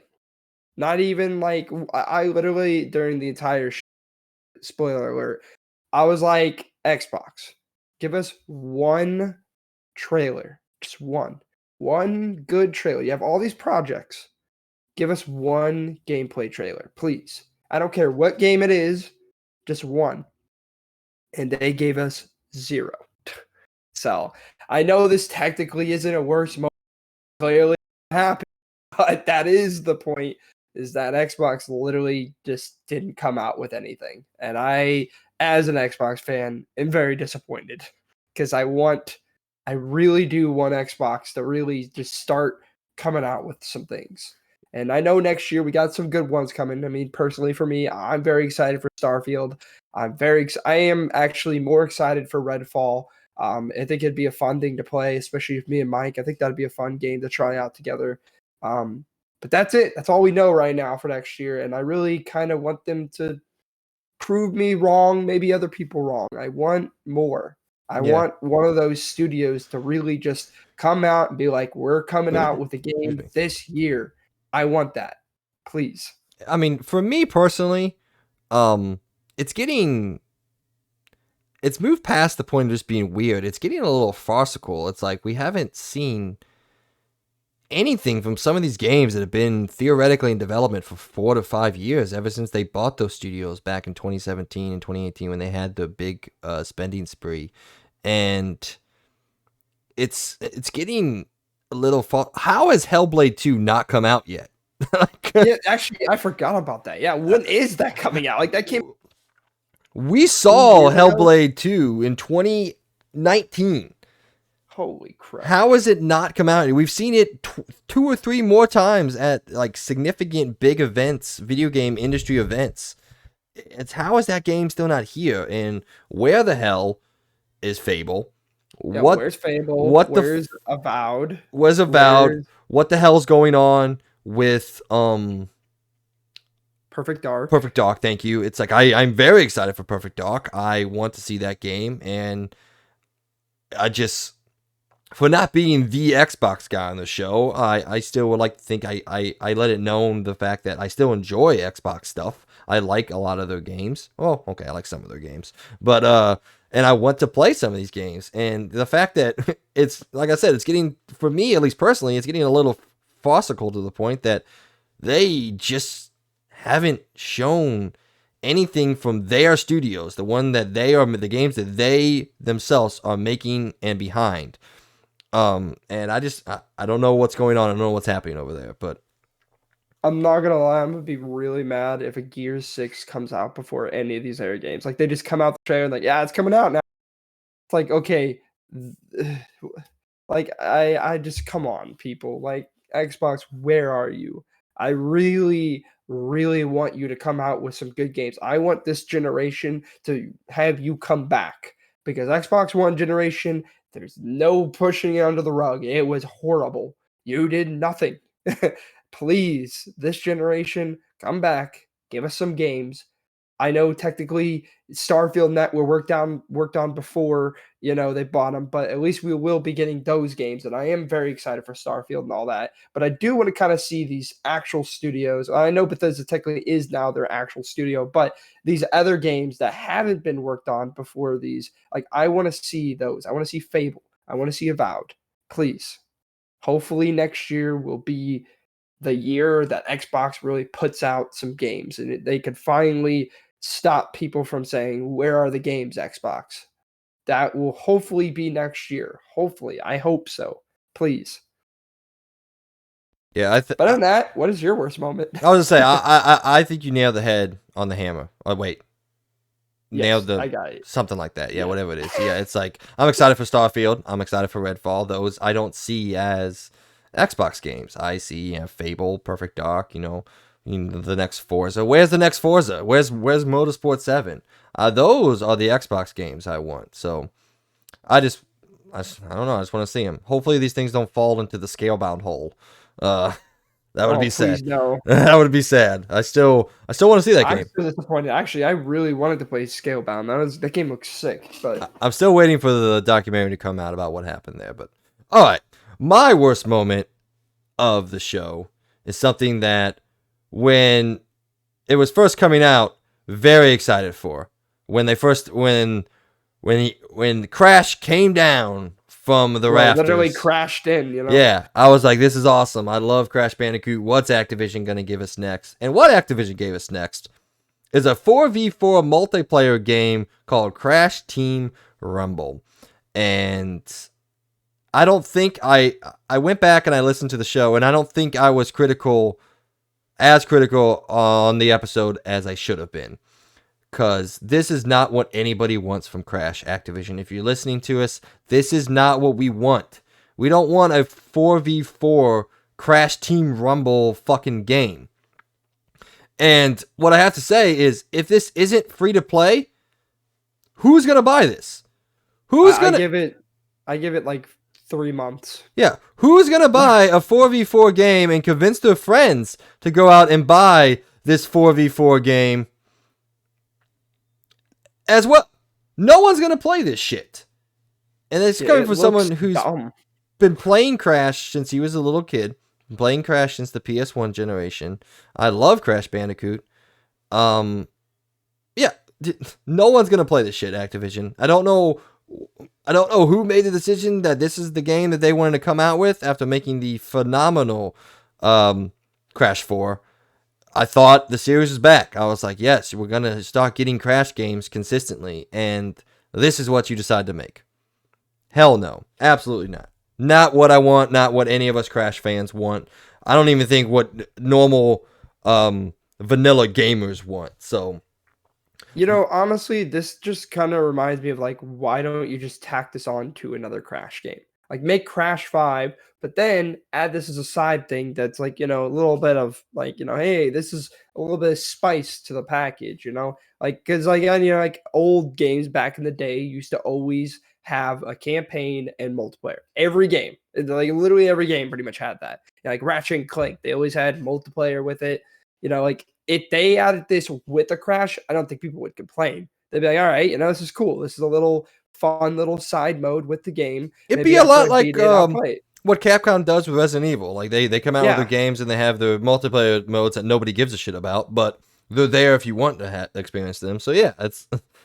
If this was included with Crash 5, no one would probably complain. It's like, it's a fun little additional package. But they do charge people, and this is its own game. I don't see it even lasting 3 months. No one's gonna buy it. Even if it's free to play, it doesn't have enough to be like even people that latch on to anyone. It's kind of like that weird dumb rocket game that like I don't remember what company made it. Like I knew that game was gonna last either, and they honestly in today's day and age with multiplayer games, you really got to come out with your best gun and everything because like you're not gonna catch a crowd with this kind of game. No one wants this. Not a single person wants this. Yeah, there was a short like beat where I thought they were gonna like come out with a new Crash Bash, and that would be cool. Crash Bash is essentially like their version of Mario Party, I would say, and I was like, all right, this is cool. That But would be kind of then cool. yeah, but then the more that the trailer went on, I was like, what the hell is this? And like I said, I don't think I was as critical during the live reaction because I was just confused. But as I sat with it, I'm like, yeah, no, they hyped this up. The team over at, I guess I would just call them Crash Studios because I don't remember what they're called. They put out a tweet saying he was going to be here. We got the big whole thing where he comes down through the ceiling. I'm like, oh yeah, this is cool. And then this is the game they show off. And I'm honestly mad now. I'm mad that this is the game that Activision's decided to make. So It's actually really funny too because like they spent all this money to have this on this stage to get a person in the suit coming through the roof, like all these crazy things, just to show the most lackluster thing just to sell I five think I've ever copies of the seen. game. Yeah, like, are you serious? Like, you could have just saved money. Here's the trailer. Like, why did you have to put this whole like show on, and then you show us this? Yeah. Like, that's so dumb. All right. I don't get it. Let's get into the good stuff, man. I'm gonna start with my number 5. And this is the only thing I have a game winning an award, mostly because I thought all the awards were rightfully earned outside of one. And then, if you don't know what that one is, go back and listen to the episode where we live react to something. Logan had a problem with one of them, so but I think all the awards were rightfully earned. So I just wanted to throw this in at my number 5, just because like good for you. I'm very glad that I got it, and that is Elden Ring wins Game of the Year. I thought it was well deserved.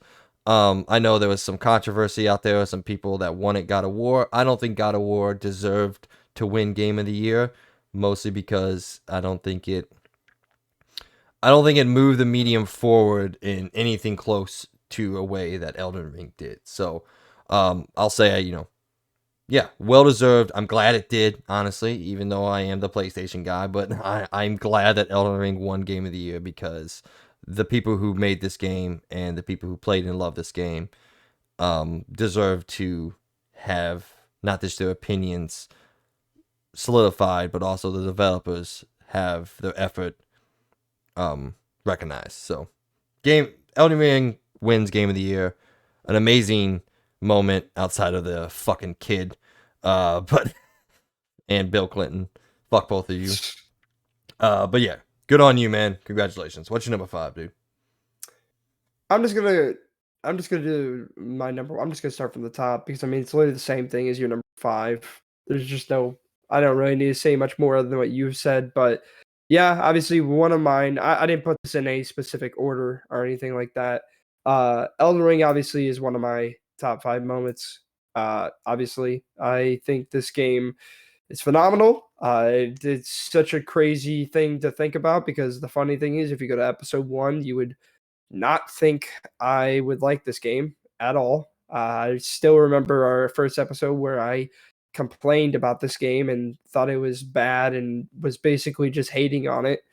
And then I ended up playing it and beating it and giving it a 10 out of 10 within this year. And obviously, yeah, I am very happy to see this game get Game of the Year. I think it's very well deserved. The absolute impact that this game did this year was just mind-boggling. Like I haven't seen as big of an impact for a game except for like maybe Pokemon Go when it came out, where like everyone was talking about it. Everyone. It was all over the place. Like it was crazy. And I mean, this is like the only Souls like game I've ever played and actually really enjoyed. So Yeah, I'm very happy to see this.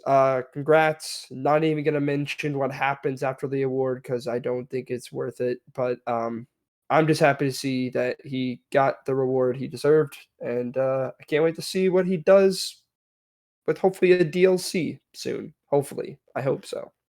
But what is your number 4, My Mike? number 4 might be a little surprise. Um, it is something that I didn't have a huge pop for during the show, but after the show, I did a little bit of research on, and I've become pretty high on it, and I think it could be a pretty good game. So, Banisher's Ghost of New Eden. It's a new action RPG coming from the publisher Focus Home and the developer Don't Nod Games. If you don't know who Don't Nod Games are out there, they made the Life for Strange games.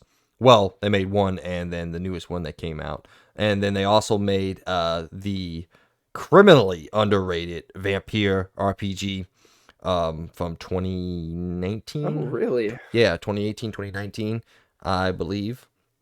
Both of those games I've really enjoyed, and I think this is a really good developer, and I think it's a very underrated developer, and I'm excited to see what they do next. I think it's a cool name, Banisher's Ghost of New Eden. That's really interesting. When I read some of the summaries for the game, I thought it stylistically looked cool, and its idea behind it, you being um, a man and woman couple going through New Eden and fighting the ghosts that inhabit it in a new action RPG. It just sounds really interesting, and I thought it looked really cool.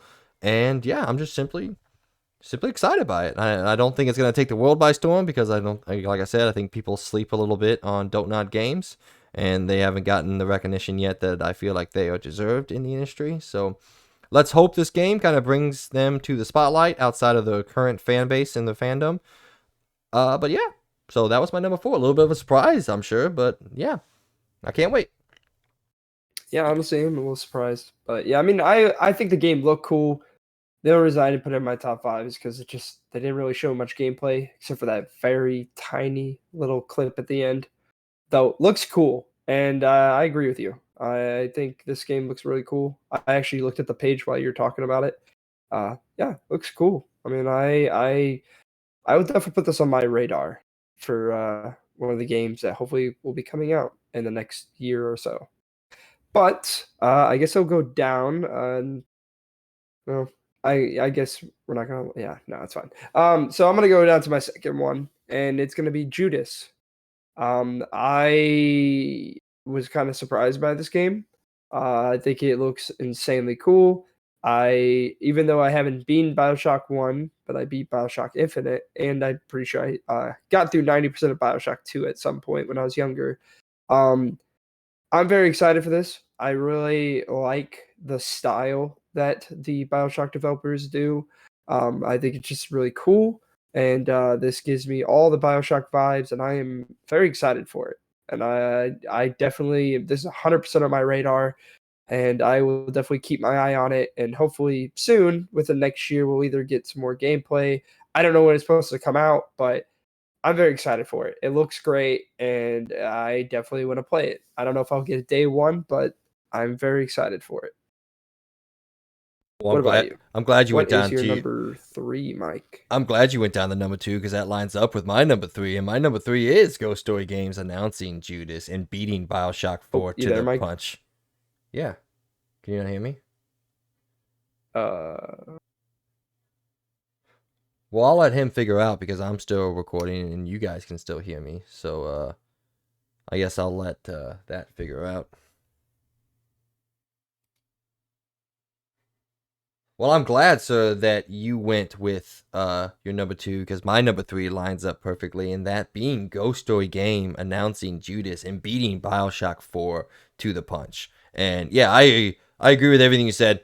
I think this looks super awesome. I think the style looks really cool, and I've come around on the name a little bit. During the live stream, we both kind of joked that it is a weird name. I've come around on it, and I think it's actually a really fucking cool name and very different from the naming schemes that we've been dealing with in the industry that just seem to go on forever anymore. So short, sweet, Judas. I'm sure it has a narrative point to the story. Maybe we'll get a little biblical with the story of this game. But yeah, like you said, this is Ken Levine's next game after having his studio Irrational close down after the release of Bioshock Infinite. Well, maybe it's not his first game, but it's his first like truly big game. And this is a return to form for him. So yeah, I'm super excited. I think this was visually super interesting. The gameplay, while it looks like Bioshock, I will never complain about that because I think Bioshock is one of the best playing first person shooters ever made. So yeah, I can't wait, man. I said everything you said. I also agree with. So all Yeah, right. I'm actually really excited for it. It may be a day one, but we'll see. Oh, for me, it's definitely a day one. So you had said it may not be. For me, it's 100% a day one. So, all right, man, let's keep it going, keep it rolling. All right. So my number three is Warhammer 40K Space Marine 2. What a name. Um, I'd never played the first one, so can't really say much, but I gotta say, this looks amazing. Like it looks insanely good. Warhammer 40K seems like this year has been really freaking just doing some crazy stuff. I know I heard Dark Tide is a very amazing game, and I know these are the same people. I know this. But isn't this one made by Saber Interactive, correct? Space Marine 2? Yes, I believe so. Yeah. Yeah. I like Saber Interactive. I played their I think the only played by them is World War Z, and I actually really enjoyed that game. It was a fun kind of Left 4 Dead-ish kind of game, and it was actually a very beautiful looking game. It was actually very graphically impressive, especially with the whole horde system that they had, which was pretty amazing. I'm very excited for this game. It gives me one of my favorite games of all time, Gears of War vibes, and yeah, I mean, this might be a day one pickup. Looks insanely cool. Hopefully even better if it comes to Game Pass. Definitely will be playing it day one. But it looks insane. Really fun. I'm very excited for it actually. I'm still very excited for Dark Tide, which again I know completely different developers. Not saying they're the same, but it's kind of getting me into the Warhammer universe. You know, like we'll see what I think when I get to play Dark Tide. But I'm really liking the style of these games, and yeah, this game is definitely another one that I'm pretty dang excited for. All right. Yeah, we'll talk a little bit more about Warhammer in a wee bit. But my number two of the Game Awards is a eye rolling moment for Logan. But for those of you that understand what a good game is, we're very excited. Death Stranding 2 got its surprise announcement at the Game Awards. And I don't know how much I've talked about Death Stranding. I know I've talked about Hideo Kojima a lot, but I can't wait. I love this man. I think he is easily one of the top five individuals in the video game industry. He's probably the single most important person in the video game industry and its history as a whole. Um, so whatever he makes next, I'm on board with. I really, really enjoyed Death Stranding. I understand. I see there it is. Haha. I accidentally did it. I Yeah. understand the criticism of the game. I don't really agree with it, but I understand what people criticize Death Stranding a little bit. But as you play through that game, it becomes apparently clear the obscene level of quality that can come out of this man's mind and just complete and utter inventiveness. Like, whatever your criticisms can be of Hideo Kojima, I can tell you with an absolute fact, if you cannot admit that he is one of the most unique game developers on the face of the planet, then you're simply wrong. And that is my opinion. So you can come at me if you want. I don't really care. But I think this man is one of the most unique and individualist game creators on the planet. And I can't wait to see what he has next. So I know Logan doesn't care, which is fine. Everyone has their own opinions. But those of us out there that love Hideo Kojima and like Death Stranding, we're going to be blessed again. So, There you go.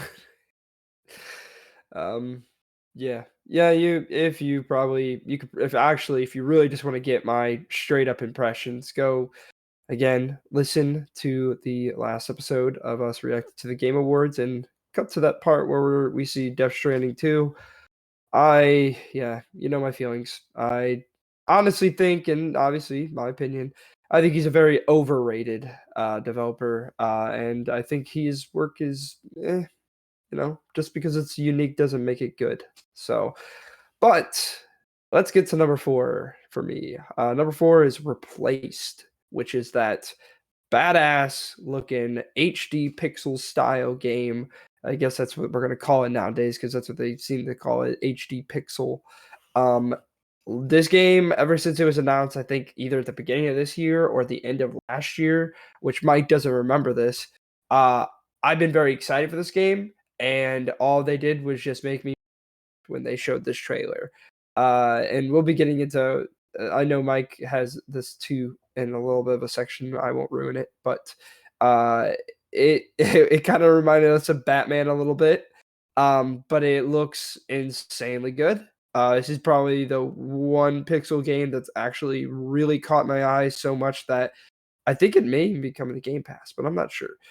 Even if not, I might even buy it because this game looks so freaking good. Like I'm really excited for it. I don't know much other than the combat looks sick, the style looks sick, everything about it just looks amazing. So yeah, this is definitely up there with one of the best moments. Obviously, it's nothing new. It's not a world premiere, in my opinion. It's been shown before, but maybe some people forget, like Mike here, and so maybe it is a world premiere. But it is really cool. And if you ever want to look it up, definitely go do so because it's a very awesome looking game. What about you, Mike? All right, before I get to my number one, let me throw out the honorable mentions because both of my honorable mentions lines up with what you just said and what you had to say. So everything seems to be working out pretty well for this segment. So my two honorable mentions for the show are Idris Elba being revealed as being a significant part of Cyberpunk 2077's Phantom Liberty DLC. I popped for that. All of us, I think, popped for that. That was really, really cool. It was that moment where like I heard him talking and DJ and I was like, wait. Is that who we think it is? And then, you had the reveal of his face. It's very akin to how they revealed Keanu Reeves as Johnny Silverhand from all the way back in 2018. So, a cool reveal. Really excited. And, like, Logan and I are both very excited for the Phantom DLC. And I'll be interested to play it when it comes out. So, my second honorable mention is the Batman simulator. Oh, I mean, sorry, replaced. Was shown off in the pre-show. Logan and I both got up for this one. He remembered it. I didn't. But that don't matter because it looks so fucking good. And I will definitely be playing this day one. And it is, in fact, a Game Pass game. But I will probably be paying for this because I want the developers to get their money. So, all right. What's your honorable mentions before we move on to the last ones? Well, my honorable mention is one that we'll be talking about again soon. Armored Core, what is it, like 7, right? Yeah, no, 6. 6. Never mind, I can't count. Armored Core 6, Fires of Rubicon. Uh, yeah. I mean, this game looks sick. I'm not gonna lie. I have no past with this franchise at all, so I'm not gonna lie. I don't know what to think about this. I think a lot of people are expecting this to be a Souls-like game. It's already been proven by the developers themselves. It is not a Souls-like game. It's its own thing. Uh, I don't know. I really don't know because I'm not gonna lie. I haven't played a mech game since the Xbox original, so I'm not. Well, that's a lie. Titanfall 2 technically is a mech game, so I did play that recently, but I don't think I played anything like this before. I heard basically what it is just very difficult, very in-depth mech game. Again, I have zero knowledge of these games, never played them. A lot of hype about it. So maybe when this comes out, I'll keep my eye on it. And it's definitely not going to be a day one kind of game, but I'll keep my eye on it, see what it's all about, see what the hype is, and maybe it's really good. I don't know, but it looked cool, and I wanted to put it in my honorable mention. So yeah. All right. Well, let's get to your number one, Yeah, Mike. my What number is your one number one? is Armored Core 6 Fires of Rubicon. This was the game that I was waiting for the whole show to really get me out of my seat and really get me excited. Huge pop for me on the live reaction to it. And Logan is right. Armored Core is not a Soulsborne game. It never was. And from what they're saying, it never will be. It is very much a not linear, but let's just say linear for layman's terms, game where you do have, like Logan said, the incredible depth of customization with the mechs. Like, dude, these things go to a minute detail with how you can detail your mech and how you can put different armories on them and weaponry and just individual components on the mech that you play with. It is deep to a point that I don't even know if depth is a proper description for it anymore. So while I have not played every single one, I think I played two or three of them. I remember two of them. I might have played a third one back in the day, but so I'm not as knowledgeable as others out there on the internet. But I can say that these games are really, really cool. They are difficult. They are hard. There's never been a From Software game that hasn't been hard. So but yeah, I can't wait. As I said, huge pop for me. Best moment of the show easily for myself. Thought this stole the show in a way. And then one more shout out I want to give to the Final Fantasy 16 trailer. I just I'm fucking salivating for that. So, all right, what's your last one, sir? Well, my last one on my things was Cyberpunk 2077, Phantom Liberty. Um, Man, I think this trailer sold me more on this DLC than the previous one did. I'm very excited to see Idris Elba or Idris Elba. It's Uh, Idris. Idris, okay. Um, I think he's an amazing actor. I think probably the most recent thing I've seen that I really enjoyed was Suicide Squad that he was in. I know he's in a lot of other things, and I've enjoyed him in just about everything I've seen him in. Uh, I'm not only excited that he's in it, but I also think the DLC looks pretty sick. Some of the locations they were showing off, and obviously, I know Cyberpunk 2077 is definitely gets a lot of hate, and it's very warranted, but I still really did enjoy Cyberpunk 2077, and this just gets me more excited because I'm excited to get back and play this. And hopefully, they put a lot of cool stuff in this Phantom Liberty, kind of like how Witcher 3, where they really went crazy with their DLC and added a lot more things that changed up the formula a bit and changed up a little bit of what Witcher 3 was, especially in the, what is it, the Wine and Blood? Blood and Wine DLC that a lot of people said that they really did some crazy stuff in it. I haven't played it myself, but I said that I think they went pretty hard on the DLC. So I'm excited for this. I hope they put a lot of work into it, and maybe Phantom Liberty will be better than 2077 itself. So All right, well, ladies and gentlemen, those were our top 5 moments and one bad moment from the Game Awards 2022. Let us know down below in the comments what you guys enjoyed from the show and what you overall thought of the show. Do you agree with Logan and myself that it is easily the best show of this year and the best Game Awards that we've ever got? At least that's my opinion. But we're going to go on now to around the point where we here at the Experience Point go around the video game world and give you the news that you need to know about.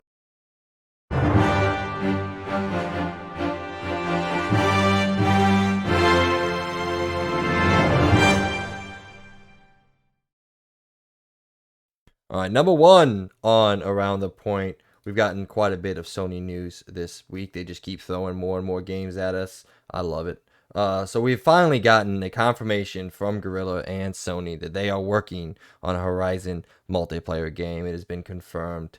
So we've gotten some details on what this is going to be, and what it is seems pretty cool to me. So reading from the post at Guerrilla Games, they said it's an exciting time to come join us. We have many open roles across multiple departments, so come check it out. That was the introduction to their job posting that they have, which is where all this information comes from. So some interesting nidbits that we got. They're looking for a game that features a new cast of characters and a unique stylized look, which is a interesting little tidbit. Friends will be able to explore the majestic wilds of Horizon together. So definitely confirm co-op. As I said, well, I don't know why I said that. It's a multiplayer game, duh. But some little things here that they said: a deep, complex story from this multiplayer game, compelling ideas, quests, factions, backstories, and the likes. A variety of enemies, focusing on exciting combat with cooperative elements. This is, I think, a little different than what I was anticipating. I think it sounds really cool. It sounds like they're combining the narrative-focused adventures of Aloy in the Horizon games proper with a more co-op focused experience that we all get to play together. And I don't know what you think about all this, brother, but I thought this was really cool. I was expecting something different. I think we've all talked about how we think the Horizon world is ripe for a first-person shooter entry. This definitely is not what that is, but I think there's some cool tidbits here in these job postings. You know, the storytelling. I don't think we expected to get a deep story from a multiplayer game. And it sounds, to me, it sounds really cool. I don't know what you think, man, but to me, it sounds really cool.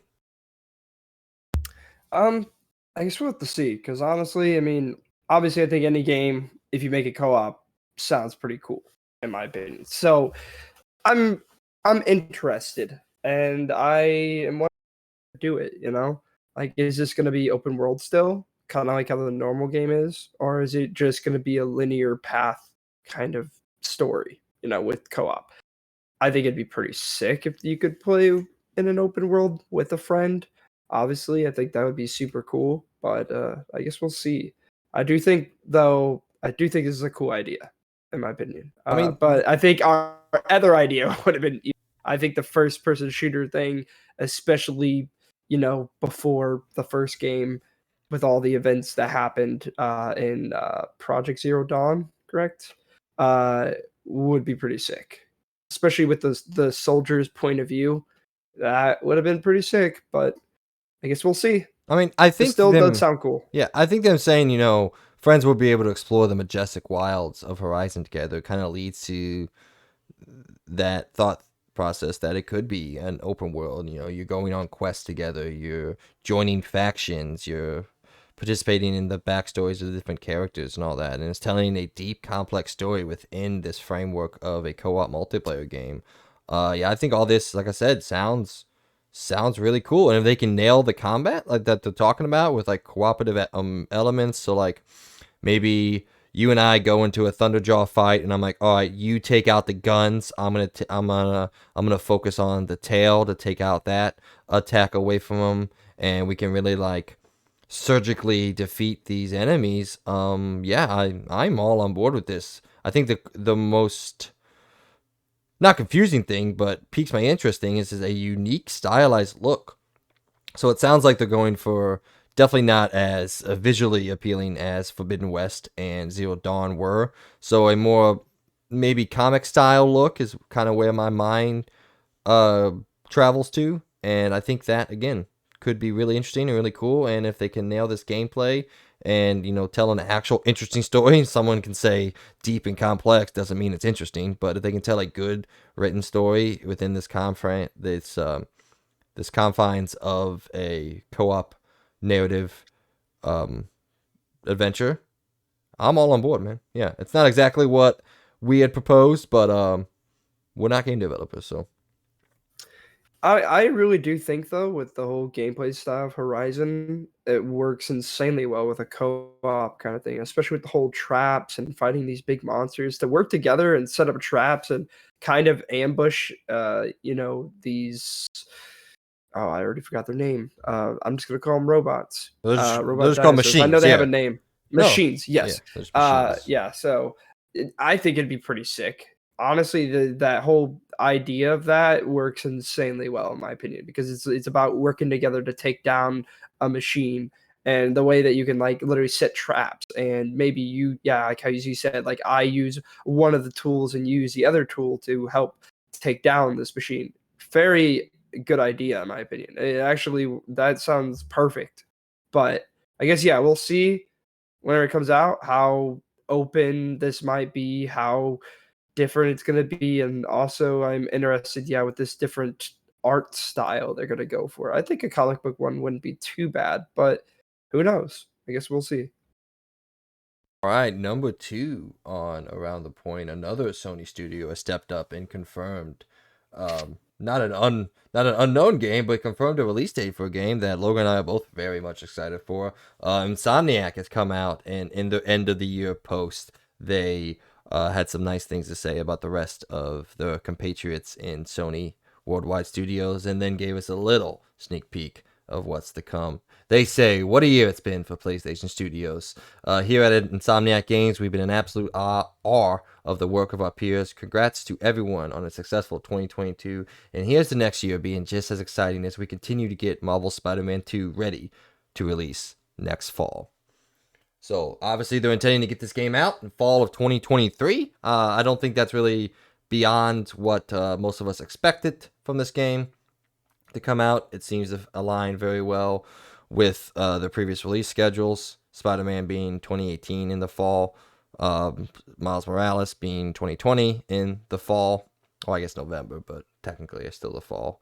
So yeah, Logan and I are both very excited about Spider-Man 2. No new gameplay informations and all that, but if rumors are to be believed, we should be getting a showcase from Sony in the coming months, hopefully at least. And this will probably be a prominent part of the show, if not the biggest part of the show. So, what do you think, man? Are you ready to play? You ready to play Spider-Man next year? You rip roaring ready to Oh go? yes, I yes. figured, yeah. As soon as it comes out, it's day one. I don't need to even see anything else. I already know. I already know I'm getting it, dude. I mean, this is the literally Spider-Man PS4, I guess is what I'm gonna call it.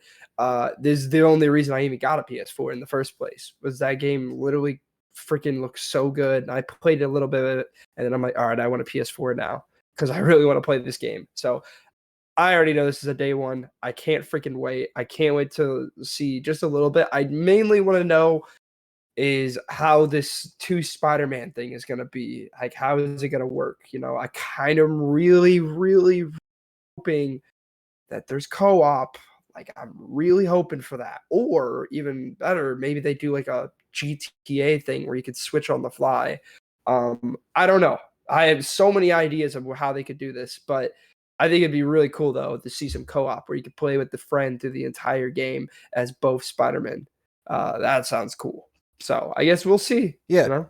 In my head, if I was to give you my perfect list of what this game was, it's very much the GTA style of where you can switch freely between characters, and then each character has their own individual mission line and structure, very akin to, like we said, GTA. And also, if those of you who remember back in the day, Assassin's Creed Syndicate had the two protagonists that you could freely explore, and then each one had their own little storylines and missions that they go on to, and they greet up, they meet together. So it's very much in the GTA Assassin's Creed Syndicate style. I think that works perfectly. And then if they, put the cherry on top of the sundae, give us the ability to join into someone else's game and play as one of the Spider-Men together in the world and still experience that story together, that'd be cool. If they don't want you to experience the story together, if they think it derails from like the narrative foundation or anything like that, if they just give us the ability to go around and stop crimes together with people like in a separate co-op mode, I think that would be a good thing to fall on. So yeah, I think that would be what I perfectly want from that. If it's not, I'm not going to be disappointed because guess what? It's more Spider-Man, so I can't wait. So, but that's my hope and pray for it. So Yeah, I think no matter what, I believe this is gonna be a great game. So, I mean, obviously the first one was just amazing, and I just can't wait to see what they're gonna do, especially with this. You know, I mean, I think obviously this is a PS5 exclusive, so or not exclusive. What I meant was it's only gonna be on PS5, so they're gonna be really utilizing the power of the PS5 for this one. So I'm very excited. I can't freaking wait. That's all I really gotta say. Yeah. I can't wait. There was supposedly a leaked screenshot that I saw earlier this week that looked fake as hell. I mean, if it does look like that, holy fucking shit, this is gonna be, the best looking video game of all time. But that looked like a very, very fake screenshot. So don't believe what you hear out there or what you see out there always. All right, number 3 on Around the Point, our last little tidbit of Sony news for you.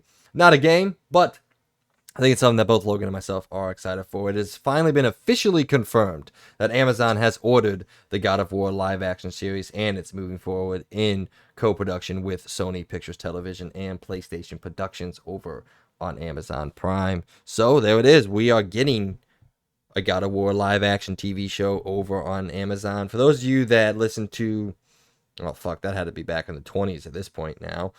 You know that I am very excited about God of War. I think Amazon makes fantastic television, and I cannot wait. I'm more excited about this than I am about the Horizon show coming from Netflix. I think they're both going to be good, but I would say I'm more excited about the God of War live action series. The only thing I have to say is who are they going to get to play Kratos? And I don't know if you saw this. I didn't share it with you, but there was a mock-up of some potential people, and there was a surprise one in there that looked exactly like Kratos, and I could not believe my eyes when I saw it, and it's none other than Triple H, Mr. Yeah, Triple WWE. H Yeah, would he be pretty looked sick. so sick. Let me see if I can find that picture and send it to you in the No, no, Discord. I already seen it. Oh, I got you. yeah, Yeah, yeah. with the 5 people and Triple H was in I the middle. saw it. Yeah, That's what I meant. I Yeah. was like, damn, I did not even think Triple H. And then also there was Dave Batista out there.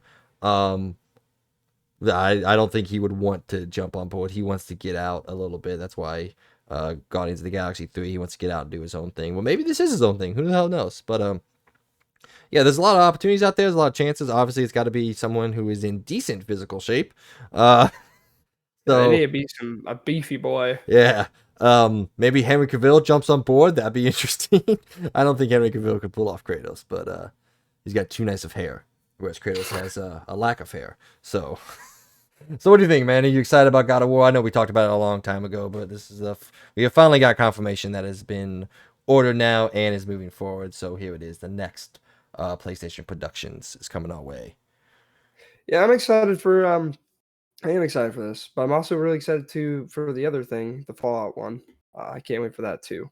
They showed off the set, and wow, yeah, I am pretty damn excited.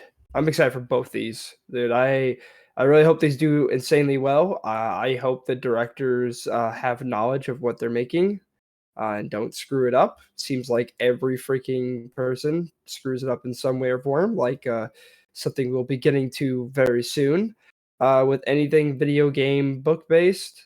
So I'm hoping they don't screw it up. I just hope the director's played the games or has any knowledge of the games, and same for Fallout. But I guess Fallout's a little bit easier to not screw up because it's kind of just a big universe, while God of War is about a specific character. So I'm hoping they don't screw it up. Please. Yeah, I would say you can do a lot with Fallout, pretty much anything, and Yeah, anything. make Yeah. it make sense. God of War is a little bit more structured, and there's a little bit more limitations. Granted, they still could do something wholly unique and interesting, and just have the characters that we know in there, and I'd be on board with that. But I have a feeling this is going to be more of a retelling than something wholly unique and new. And I'm okay with both of them, honestly. Like, whatever they decide, as long as it's of quality, I'll be there for it. So, like DJ and I talked about a while ago, there are some people criticizing the video game industry advancing into the movie industry and TV industry, and I just don't see that argument, because I think it does nothing but improve the video game industry standing within the greater scale of pop culture. So, like, Halo was a bad TV show from what I hear. I don't think I took anybody's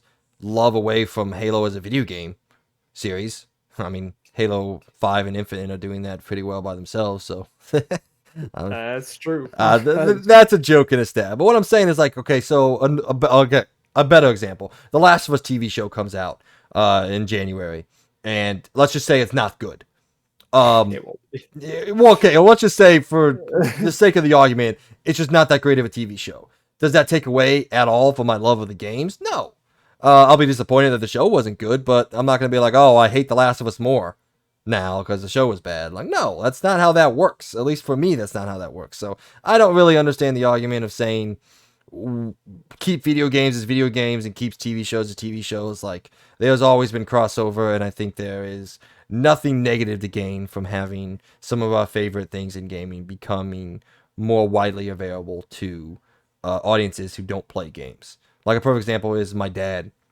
He does not play video games that much, and he's very excited about the Last of Us show, and I'm excited for him to get to experience that story, and he doesn't have to play a 16-hour game because he never would. So it opens up avenues for people who love stories and love narratives and different things like that and interesting worlds to experience things that they don't have to play. So I don't think there's a single negative to be had from all this, even if some of these don't turn out good. So If anything, I just think it's crazy how far we've evolved from when it used to be movies being made into video games, oh, absolutely, yeah. video games being made into movies/shows. I mean, yeah, that's Such a something that polar opposite. yeah, that's something that DJ and I talked about on that episode that we were together. Is really cool to see, like you said, that there's a complete another flip of the head of video games always got crappy adaptations of movies and TV shows because those were the popular mediums or the top mediums, and now that video games are the top medium, the top entertainment industry in the world, everybody else is clamoring to grab a bite of that, and I think it's awesome. I think it's so fucking cool, and I really don't understand the people who are supposed to be fans of video games criticizing these. I just don't see it. So, anything else, sir? Nope. All right, Not really. number 4, I think. Yeah, on around the Yeah. point. Let's move on out of the Sony news. Let's get in to Mr. Henry Cavill himself. We got news this week that James Gunn, someone that Logan and I both like and appreciate, and I think has done great work, is kind of completely taking a fucking nuclear bomb to what is DC Films and just destroying everything and starting fresh. And it may work out. Hopefully it does. I'll be anticipating to see what happens. But the sad news about that is Henry Cavill is no longer going to be Superman. And I think that sucks for him. He really liked playing that character. He's also no longer going to be Geralt, and which sucks because he really likes that universe and that character. So poor guy has been hit left and right. But Amazon has graced us with the news that it is secured the rights to the Warhammer 40K universe and plans to start an entire programming universe within that Warhammer 40K. It will be produced and starring Henry Cavill. This is what Amazon Studios had to say. This is the first deal of its kind for Amazon Studios for IP of this scale, and it allows the company to utilize the title across its entertainment business. Henry Cavill, the star of Man of Steel, Mission Impossible, and Fallout, is set to star in and executive produce the entirety of the Warhammer 40K franchise across all Amazon Studios productions. This is what the man, the myth, the legend, Mr. Henry Cavill had to say. He says, I have loved Warhammer since I was a boy, making this moment truly special for me. The opportunity to shepherd this cinematic universe from its inception is quite the honor and the responsibility. He goes on to say, I couldn't be more grateful for all the hard work put in by Vertigo, Amazon, and Games Workshops to make this happen, one step closer to making a nigh-on lifelong dream come true. So outside of whatever this could be in terms of quality, I just want to say I am so fucking happy for Henry Cavill because he seems like the only bastion of hope for us nerds and pop culture enthusiasts alike out there to have some sort of representation in Hollywood that is justified and shared with the fandom. So I hope all this works out well. I kind of hope this gets me into the Warhammer universe. More than the games, so because I know DJ loves that shit. He goes to cities that have like Warhammer meetups where they battle and all that. He went to Nashville earlier this year with some friends from college to meet up and do that kind of stuff, and that sounds really awesome. I have no clue what that entails, but I'm excited to dive headfirst into this universe. The show was probably going to be the easiest way to bring me in because While the games I think look really cool, I just don't really have the time to play them right now. Maybe I'll jump into them in the slow parts of next year, but from what it seems like, we're not really going to get too many slow parts of next year. So what do you think about this? Are you excited for Mr. Cavill finally getting some reputation from getting dismissed from Witcher and Superman? And also a side question: are you going to continue to watch The Witcher without him? Oh man, honestly, this is positive. I'll get to the positive first. I'm really happy that he has this role. If anyone I trust with any kind of nerd culture, it's Henry at this point. He is the main man himself, the freaking almighty nerd himself. Dude, this dude, I'm very excited for this. I may not know much about 40K Universe, but damn straight, I'm watching this because it's Henry Cavill, and I know he's going to put his heart into the role no matter what. So I'm excited to see this. Negatives are, especially even more than Superman, in my opinion, is the Witcher thing. I'm really sad about that because I think Witcher on Netflix is a very good show. I love season 1. I really like season 2. I'm excited for season 3, but season 4 is going to be a rough one. I don't know what to think. It's just like what I don't know. They must have really did something to make Henry want to leave. And I know that supposedly they're kind of just going way off the book thing. Like obviously it's not really fully connected with the books or the games. It's doing different things, but they're supposedly going way off and like where they're going with season 4 and maybe even within season 3 they're doing it too. So I'm kind of sad. I'm still probably going to give it a try, but I don't know how much I'm going to enjoy it because it's just this other guy doesn't really look the same. And unless there's going to be some kind of big time jump, maybe where he's older, maybe they could pull it off, but I really don't know. I'm not sure. But I'm excited for season 3, though. At least we get that one probably good last season with Henry Cavill in it.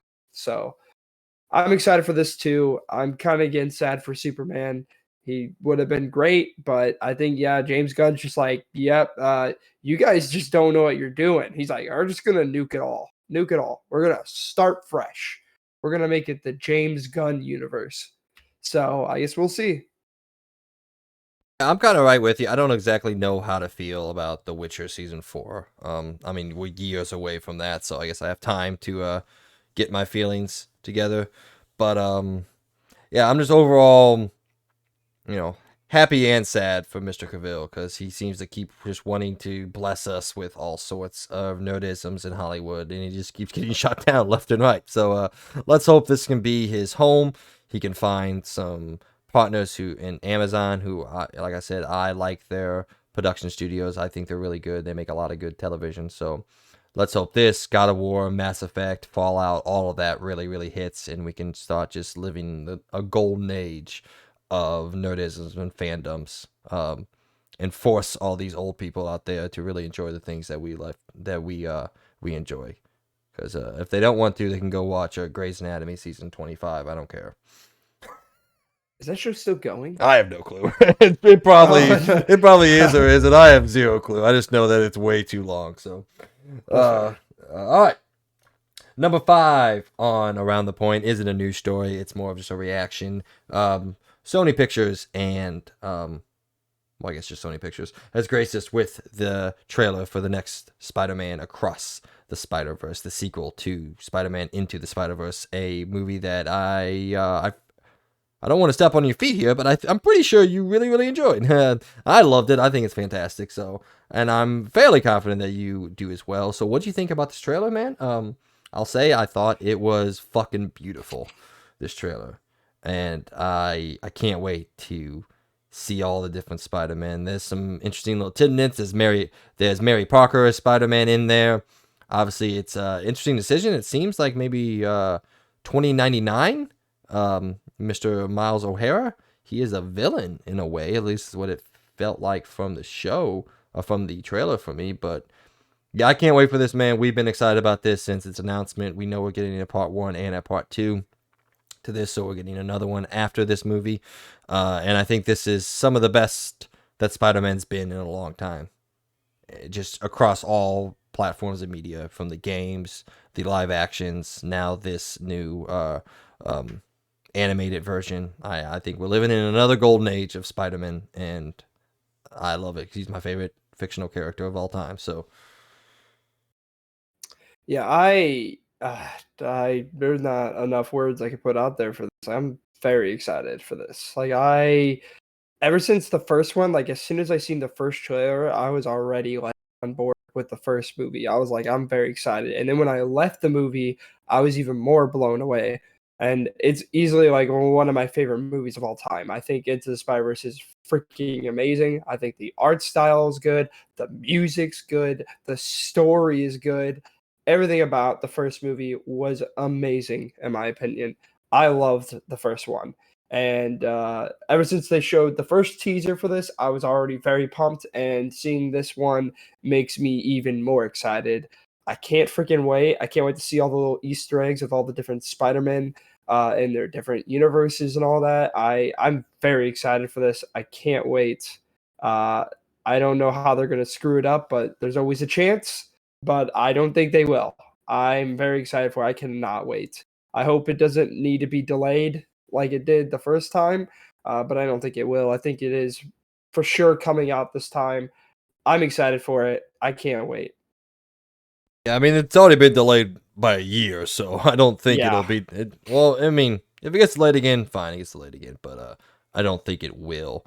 But yeah, I mirror all your thoughts. I guess I've already said my thoughts, but yeah, I thought this looked great. And by the way, it's Mayday Parker, not May Parker. I forgot a portion of it. Is the universe where his aunt becomes Spider-Man instead of him. So I that's just, funny. yeah, I mean, we saw everything. Like, there's that one shot of him walking through what seems to be like, I don't know, the central hub for the Spider Verse, and there's just fucking people everywhere. So I think it's gonna be great. It's gonna be amazing for us fans out there. It's gonna be amazing for those people that aren't super tapped into the Spider Verse as a whole to see all these different iterations and all these different characters. Also thought it was really interesting to see 616 Peter Parker with a baby sack. He came down. He had a little baby sack in front of him. So does Peter Parker from 616 have a baby? That's an interesting little nidbit there. But yeah, visually amazing. Story seems really cool. Setting seems really cool. Characters all seem to be hitting the same strides that they were back then. So yeah, I mirror everything Logan said. I cannot wait. So all right, number 7 on Around the Point. Something 6. 6. My bad, I can't Yep. count. Number 6. Yeah, number 6 on Around the Point. Something else that Logan and I are very excited for. Hogwarts Legacy has gotten its huge cycle of previews out there. It's about 35 to 40 minutes of videos from all sorts of different websites and YouTube channels that you can go and watch if you want. Logan and I have both seen it. We're going to give our impressions right here, right now. And my impression of this game is it just me, man? Does this look like it has a chance to be something truly special? Like, I fully believe that, man. Like the more they keep like they just keep showing more and more, we finally got and gameplay. We were critical about a couple months ago that we've seen a lot from this game, but not really anything because there was a bunch of small tidbits and cuts. And we finally got a super in-depth, detailed look at exploration, combat, and everything. And I can say I was blown away, man. yeah, combat looks sick. Like really, really good. The exploration, finally being able to see the outside of Hogwarts Castle and actually seeing how you get from point A to point B.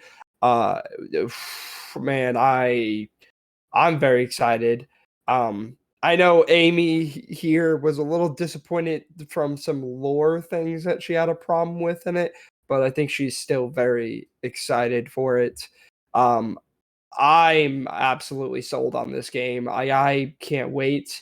I really, really, really, really hope this game does well. I want it to do very good. I'm not scared about the whole controversial thing that's going on right now, but I'm more just like I just don't want them to screw up. I want them to really nail this game. I want the story to be really good and interesting. I want obviously from what I could tell in the combat, it looks great. I mean, I know we don't have our hands on a controller and playing it right now, but I feel like they kind of nailed the combat. And I like how like really deep in the lore they're talking about, like especially when they did the what was it, Expecto? No, what was it? I don't know if it was. I'm not gonna lie, I don't know these things, but it's the one where you like instant like knock someone down or something like About that. a I like cadaver. how yeah, I like how that literally does exactly like it's not like a oh it hurts him a little bit. Like no, we're keeping with the lore. Like that's what happens. So that was cool. I like how in depth they're being. I think they very like this entire world seems insanely well designed. It looks like there's a ton to do, a lot of fun things to explore, and just a lot happening. And they kind of just been spilling out everything. So, Yeah, I mean, we know a lot. yeah. So I think I really feel like they got it, but I don't want to say they got it. But I want them to really nail it because this game looks amazing. I want it to be amazing, especially for the Harry Potter fans out there. I want this game to really show that like we need more great Harry Potter games out there. So this looks great in my opinion. I can't wait. yeah, I was waiting for this final big blowout. I know you and I have talked about it. I was waiting for the big gameplay blowout to really make my opinions and what I feel like in my hype level solidified. And I I will go to say is I feel like this game, gameplay wise, what the game actually is going to be a fantastic video game. At bare minimum, a great video game.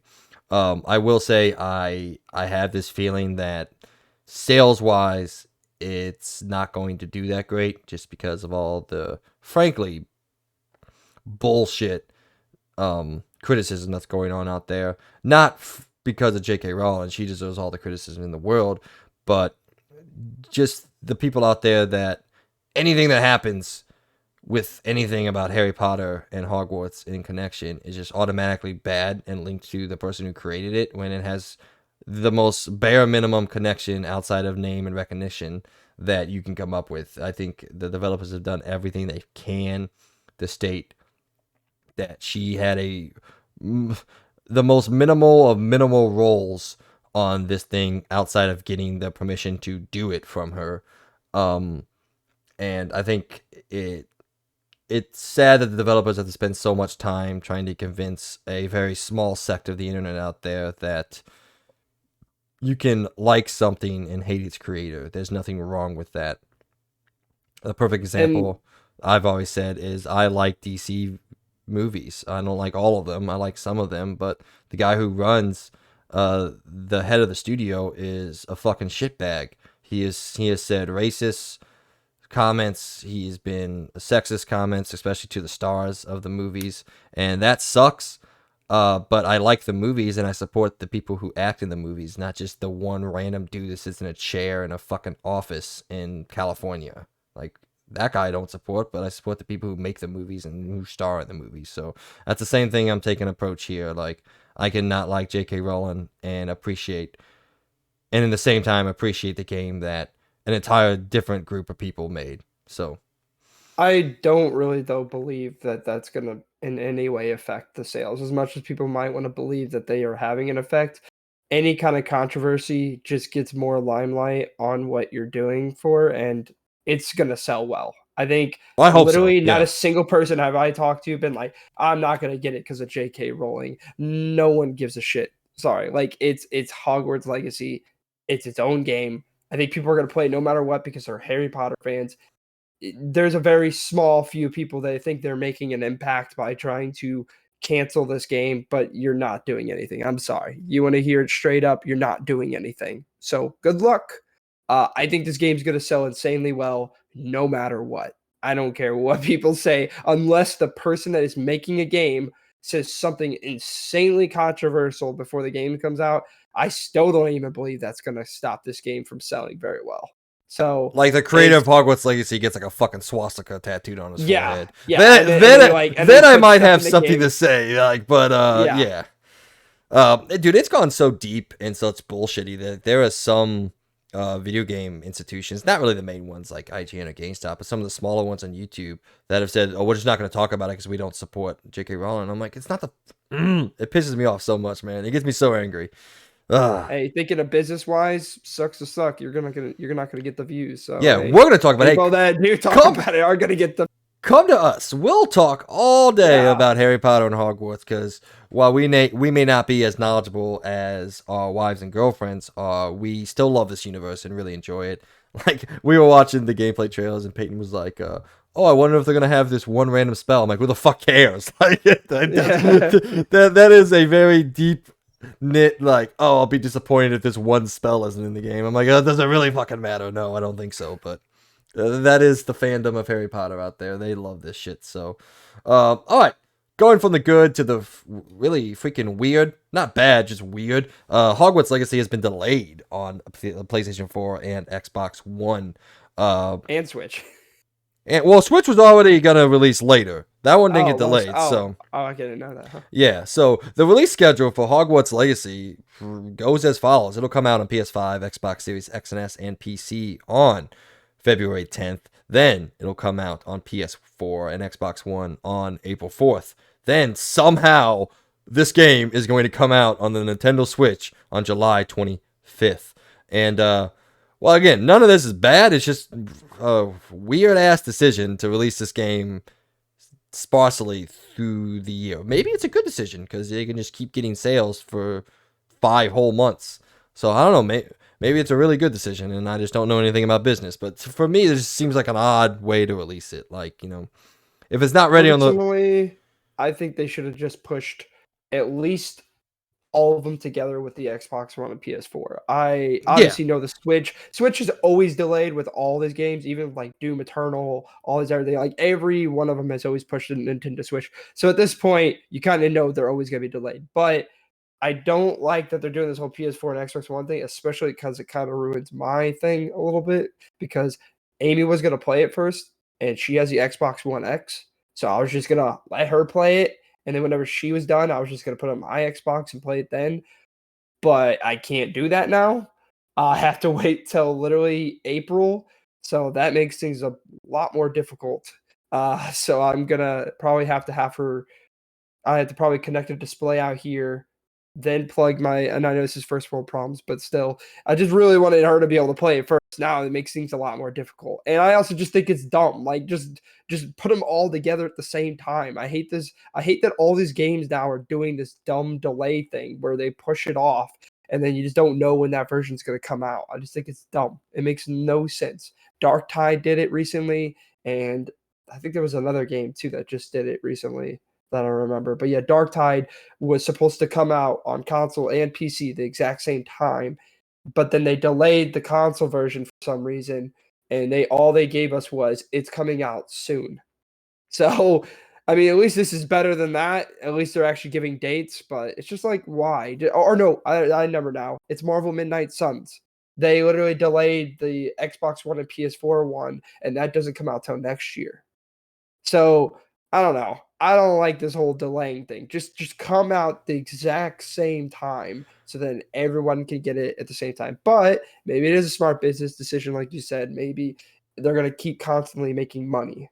yeah. And so they'll have the next gen people, and then they'll have the last gen, and then they'll have the Switch.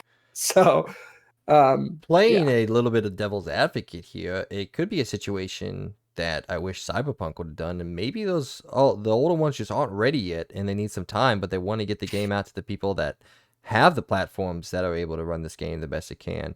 Like looking back on it now, we've said maybe they should have just canceled the PS1 and PS1. Definitely canceled the PS1 version of it. The PlayStation 4 and Xbox One versions of Cyberpunk, but maybe they should have canceled. Maybe they just should have delayed them and released Cyberpunk on next gen and PC, and just said, "Hey, PS4 and Xbox One aren't ready yet. We'll release them when we can get them at an acceptable situation or style." So maybe we're looking at this the wrong way. Playing devil's advocate, maybe this is a good decision instead of coming out with the PS4 and Xbox One versions on February 10th and having them be the lesser forms. Well, I mean, okay, they're always going to be the lesser forms, but having them like maybe run poorly or perform poorly. Maybe they're like, hey, we're just going to delay it and get these games right, but we want to get you the game that we want to get you when at the earliest time that we can get you the game. So a little bit What devil's I think is advocate even there. more crazy though is that usually, and I'm not a game developer, obviously, but usually when you hear about these things, usually what they start off with is the lowest common denominator, and then they move their way up from there. So you would think they would already have been mainly done with the PS4 and the Xbox One version. And I mean, obviously, the Switch is probably not the one they're going to focus on first and foremost. It's probably PS4 and Xbox One, and then they usually upscale it or add a lot more, or maybe they'll add some features. Like some games are a little lucky, like Horizon and Forza, where they actually add true next gen features, even though it came out on last gen too. But usually you come out with like, you work on the lowest common denominator and then you move your way up from there. So they'll probably start with Xbox One, which is the weakest of the weak, and then they would make that playable, and then they would go up from there. They would work their way up. So I don't know. This just seems kind of weird. It almost seems like they made it for next gen first, and then they're like, we're gonna try to make it playable on the PS4 and the Xbox One. So I don't know. I just think it's a weird thing to do because usually you start from the lowest and then you make your way up. So I don't know. Can we just It's move? dumb. Can we just move on? Like, I know there's people Yes. out there that are still struggling to get these consoles, and I feel for those people. I really do. But the last reported numbers we had, PS5's at like 25 or 26 million. Xbox is in like 17 or 18. Like, there's people out there that have this stuff. Can we just please move on? I'm sorry for you that it still haven't found one.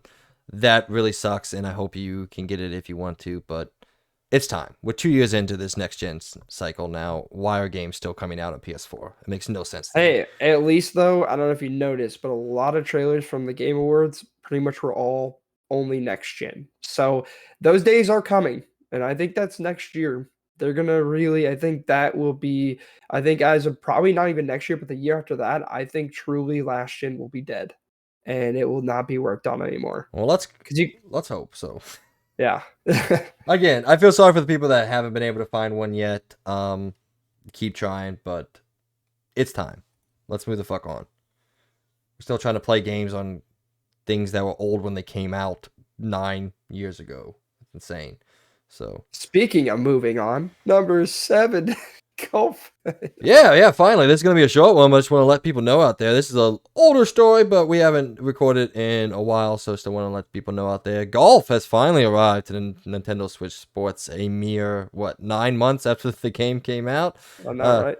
So, it says golf mode features 21 holes pulled from Wii Sports and Wii Sports Resort alongside the online survival golf mode that sees several players competing simultaneously. This came out on November 29th, so right now you can go, if you want to, go play golf on Nintendo Switch Sports finally. So, I can say I don't care. I wasn't super high on Nintendo Switch Sports when it came out, but I feel like I'm in the minority there, so... I actually did play golf 2 weeks ago. So it's fun. It's golf. If you like golf, it's golf. It plays just kind of how we one did. And I kind of like that they brought back some of the old courses and everything. But yeah, it's fun. It's cool. It's a good time. I wish Switch Sports would I don't know, not make all the unlocks and progression stuck behind online only. I think that's the worst decision they've ever made in this game. I think this game I would almost rate it a little bit higher if they didn't just make it where only online unlock stuff. It's just dumb. It makes no sense. Most people and families don't play this game offline or online all the time. So it's just a dumb thing to do. Like, I Yeah, don't I know. think it was probably one of the worst decisions in a game I've seen this year, outside of Yeah. releasing Pokemon when they did. So, Oof. Ooh. All right, now we're running a little long, but that's okay. It's the last episode of the year, so let people get all they want from us. So, moving on now to let's talk. Oh, sorry, that's the end of Around the Point. Let us know down there what you guys thought about the stories. Are you excited about Spider-Man 2? You fucking better be. Are you happy for Henry Cavill? And are you gonna buy Hogwarts Legacy? You should out there if you want to, I guess. So, all right, going on now to Let's Talk reviews, where we go in depth about some of the games coming out that have come out and what your favorite reviewers out there are saying about them. Starting off with the Callisto Protocol, it has a very disappointing 69 heyo on OpenCritic and a 70 on Metacritic. Here's what some people had to say. Easy Allies gave the game a 7.5 out of 10 and said the Callisto Protocol is a solid first entry in what striking distance hopes to be the next big horror franchise. Flawed but unique and engaging melee combat is a fun way to fight against terrifying foes, while Black Iron Prison is an alluring space to investigate. Limited exploration, a cliche story, and forgettable firearms hold it back from being truly great. However, underneath the blemishes, the Callisto Protocol pushes horrifying visual detail to emphasize tense and perilous encounters.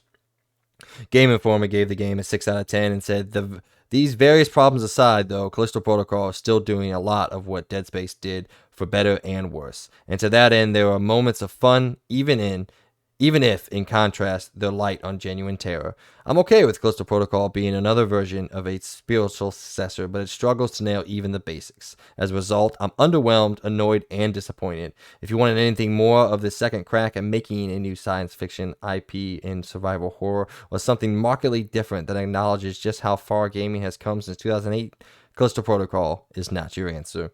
And then on the very bottom of the scale, I don't like this guy, but he's technically a reviewer, so here we go. The Jimquisition gave the game a 3 out of 10 and said, the Callisto Protocol isn't scary, isn't fun, isn't entertaining, fascinating, or mildly enriching. It lays a self-entitled claim to Dead Space's stylistic and mechanical elements, yet wields not a single one with grace, instead performing a crude pantomime. Okay, quit being so smart, fucker.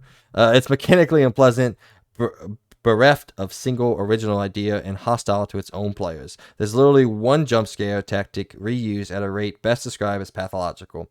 It's got some damn nerve wanting to be seen as a worthy successor. It can't even rival the weakest of pretenders. So, what? What do you think? A game that I was very excited for, outside of the Mr. Jimquisition, who is more of a comedic reviewer than an actual reviewer. What? Oh, sorry. Keep going. Oh, you said 1 second. So yeah. Very disappointing review score for this game. Definitely not just for me personally, but also for my Fantasy Critics League. Not that I needed it to win. I've already won. Spoiler alert. But outside of that, I was very excited about this game, and it did not come through, which sucks. But Mr. Logan, what did you think about some of the reviews and some of the things that we've gotten since the game has launched? I think obviously I don't think the Jimquisition was warranted. I think a 3 out of 10 obviously doesn't make any sense, because clearly, even with all its flaws and especially the PC port, this game is definitely not bad. Like, it's not bad, you know. But I think it looks like a good game. I think it's pretty warranted, but the PC port was honestly inexcusable. Especially also with some things in the Xbox port that were also pretty inexcusable, with certain features that they said they were going to be in it turned off for some reason, and the frame rate, especially in the 30 FPS quality ray tracing mode, you want to call it, having a very weird bad frame rate issue. That was kind of a big problem. But yeah, like, I kind of understand all that, and that's just from the technical aspect of this game, with it being scored as bad as it is, but also just the fact that supposedly, yeah, the combat is just very lackluster. It's kind of they make it very easy with the very weird choice of the dodge mechanic being probably the weirdest dodge mechanic to ever be put in a video game. It just makes no sense the way they designed it. I don't know, like, where they got the idea to just hold the thumbstick in opposite directions to dodge. Very weird choice. But also the fact that the game is, not really long. It's an 8-hour game with zero replayability, and it's just, yeah. Which, by the way, well, no, I was gonna say something. Now I got myself lost. Well, I was saying, Mike, that somewhat of this is warranted because. Oh yeah, no, absolutely. Like I told him, I was saying that obviously Jimquisition is a bit very much unwarranted. It doesn't make any sense. It shouldn't have been scored 3 out of 10. It's not a bad game. It's not a garbage game. It is just not great. It is like maybe in the good. I don't really know. Maybe average. But I was just bringing up, like, to really quickly catch you up here. I was just basically saying that like the technical problems were just it honestly should have been delayed. It should have been delayed, especially the PC port was abysmal. I don't know if you've seen that, but even if you had the best graphics card in mankind history, the stuttering in this game was so bad. It was basically unplayable. It was really, really bad. Like worse than Elden Ring, worse than a lot of games. It just the stuttering was horrible. And then just also like the Xbox version, for example, they had features that were supposed to be in the game that weren't there day one. Like, so if you play it in quality mode on Xbox, for some reason, certain ray tracing features were just completely turned off, and it had weird graphical problems that the PS5 version didn't have. Like, and even the PC port had the same problem as this, where like certain scenes were not lit correctly, and they were being really weird. The frame rate was having weird issues that literally the PlayStation wasn't having, but yet Xbox had features turned off. So it's just a weird problem that was happening like day one. I don't know if they fixed it by now or not. And then also just the fact that like this game really it's an 8-hour game with zero replayability until February. But again, it should have just been there day one, not in February.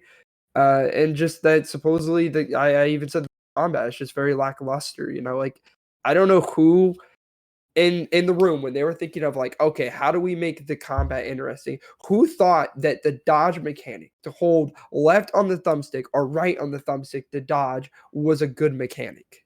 It was just bad. Like it just made things too easy in a sense, and it was just really a weird choice to make. Um, but yeah, it just the baffling weird decisions that they made in this game. Just it was weird. Yeah, and like, look, I've always been a proponent of game length and game time isn't really a factor hugely in how I buy my games. I'm okay with a game being 8 to 10 hours if the quality is there, if the storytelling is there.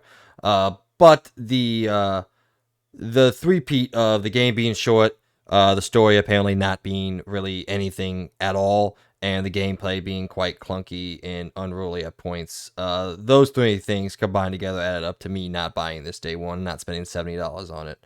But if the game had like a good story, the combat was okay, and it was the 8 to 10 hours, I probably still would have gotten it. But having all three of those things kind of come down as a pretty much uniform negative throughout all the reviews is what steered me away from buying this day one and spending the money on it. So, but yeah, otherwise that it's sad.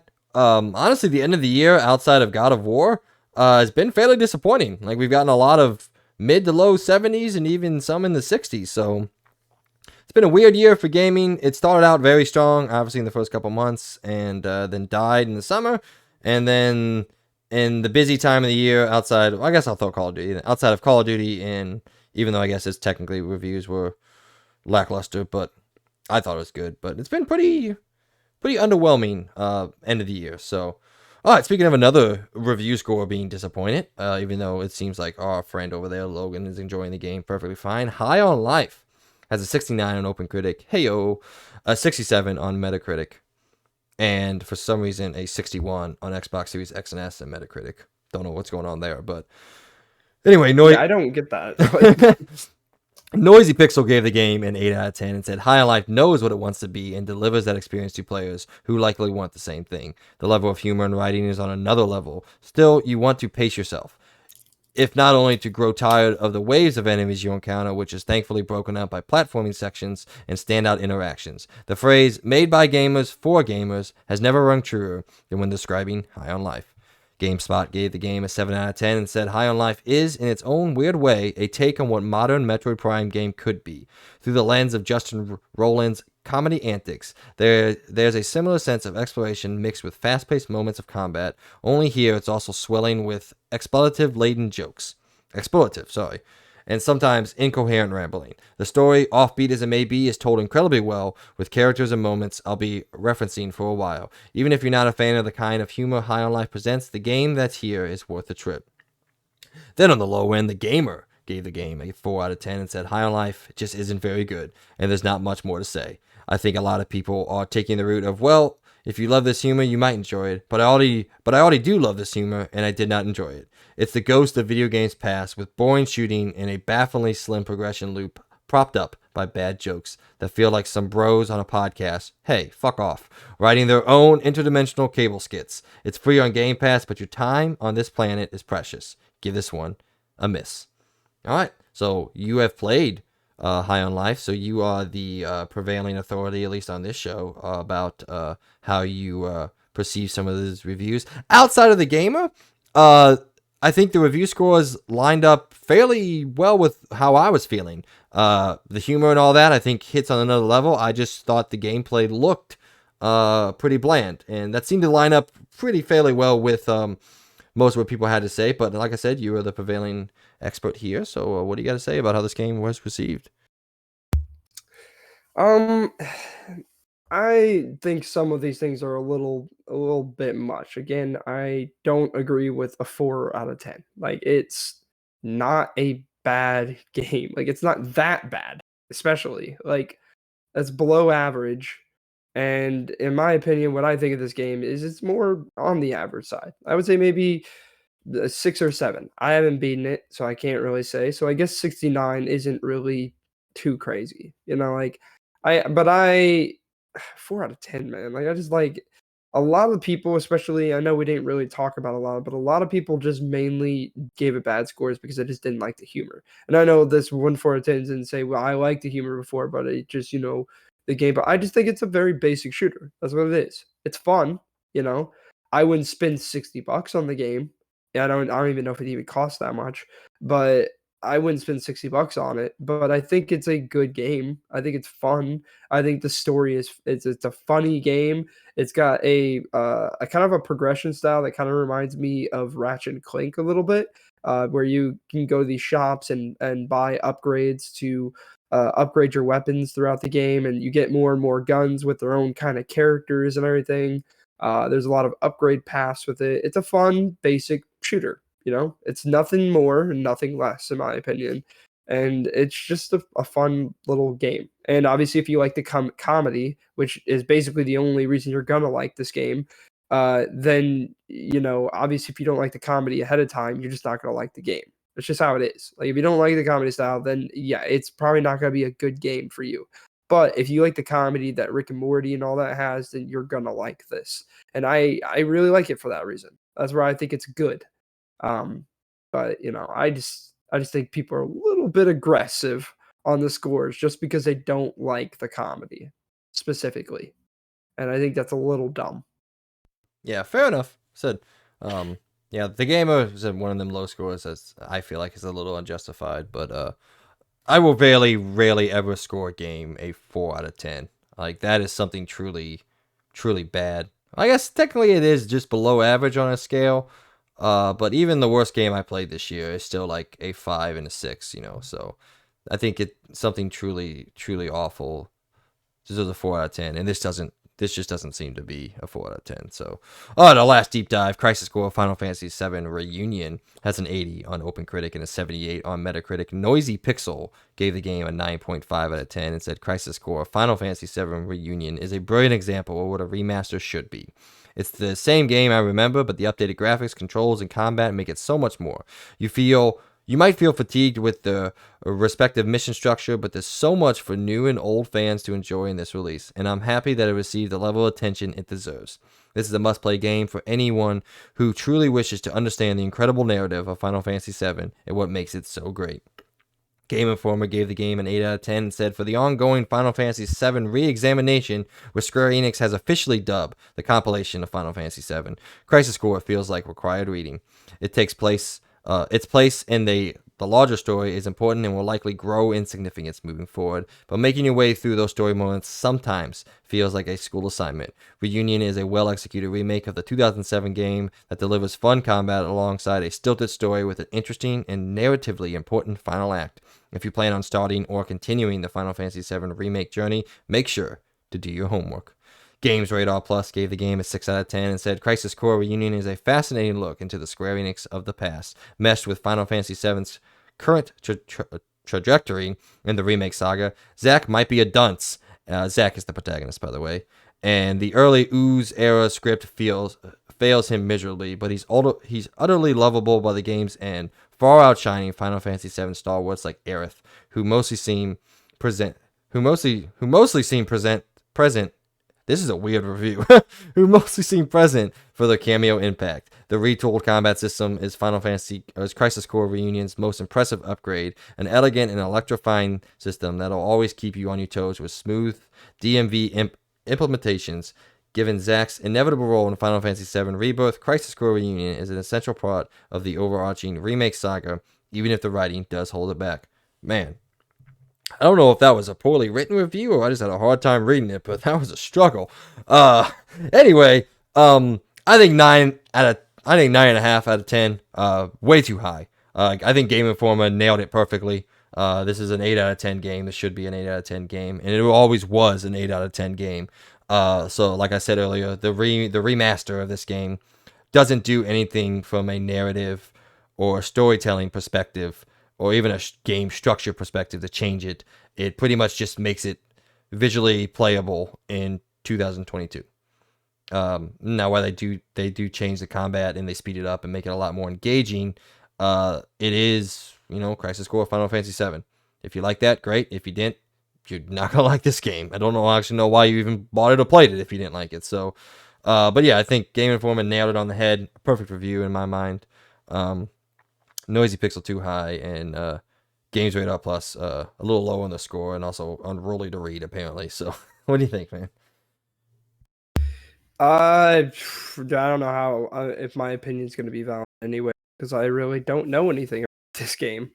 I just know personally from the little bit I played Final Fantasy, I lost interest very quickly. So, yeah, I probably wouldn't like this either. This game. So I don't You really would know. not like this game. Yeah. So yeah, I think obviously for the people that like Final Fantasy, I would probably think 8 out of 10 is fair, but again, my opinion, I don't think it's really valid because again, I don't play these games. All right. Well, a couple other things before we get out of here. Need for Speed Unbound came out and got a 76. Dwarf Fortress, a game that I've actually been doing some research in. Apparently, it's ridiculously freaking good. Came out and got a 91. Marvel's Midnight Suns came out and got an 82. Hello Neighbor 2 got a 53. Choo Choo Charles, the game actually Logan and I talked briefly about on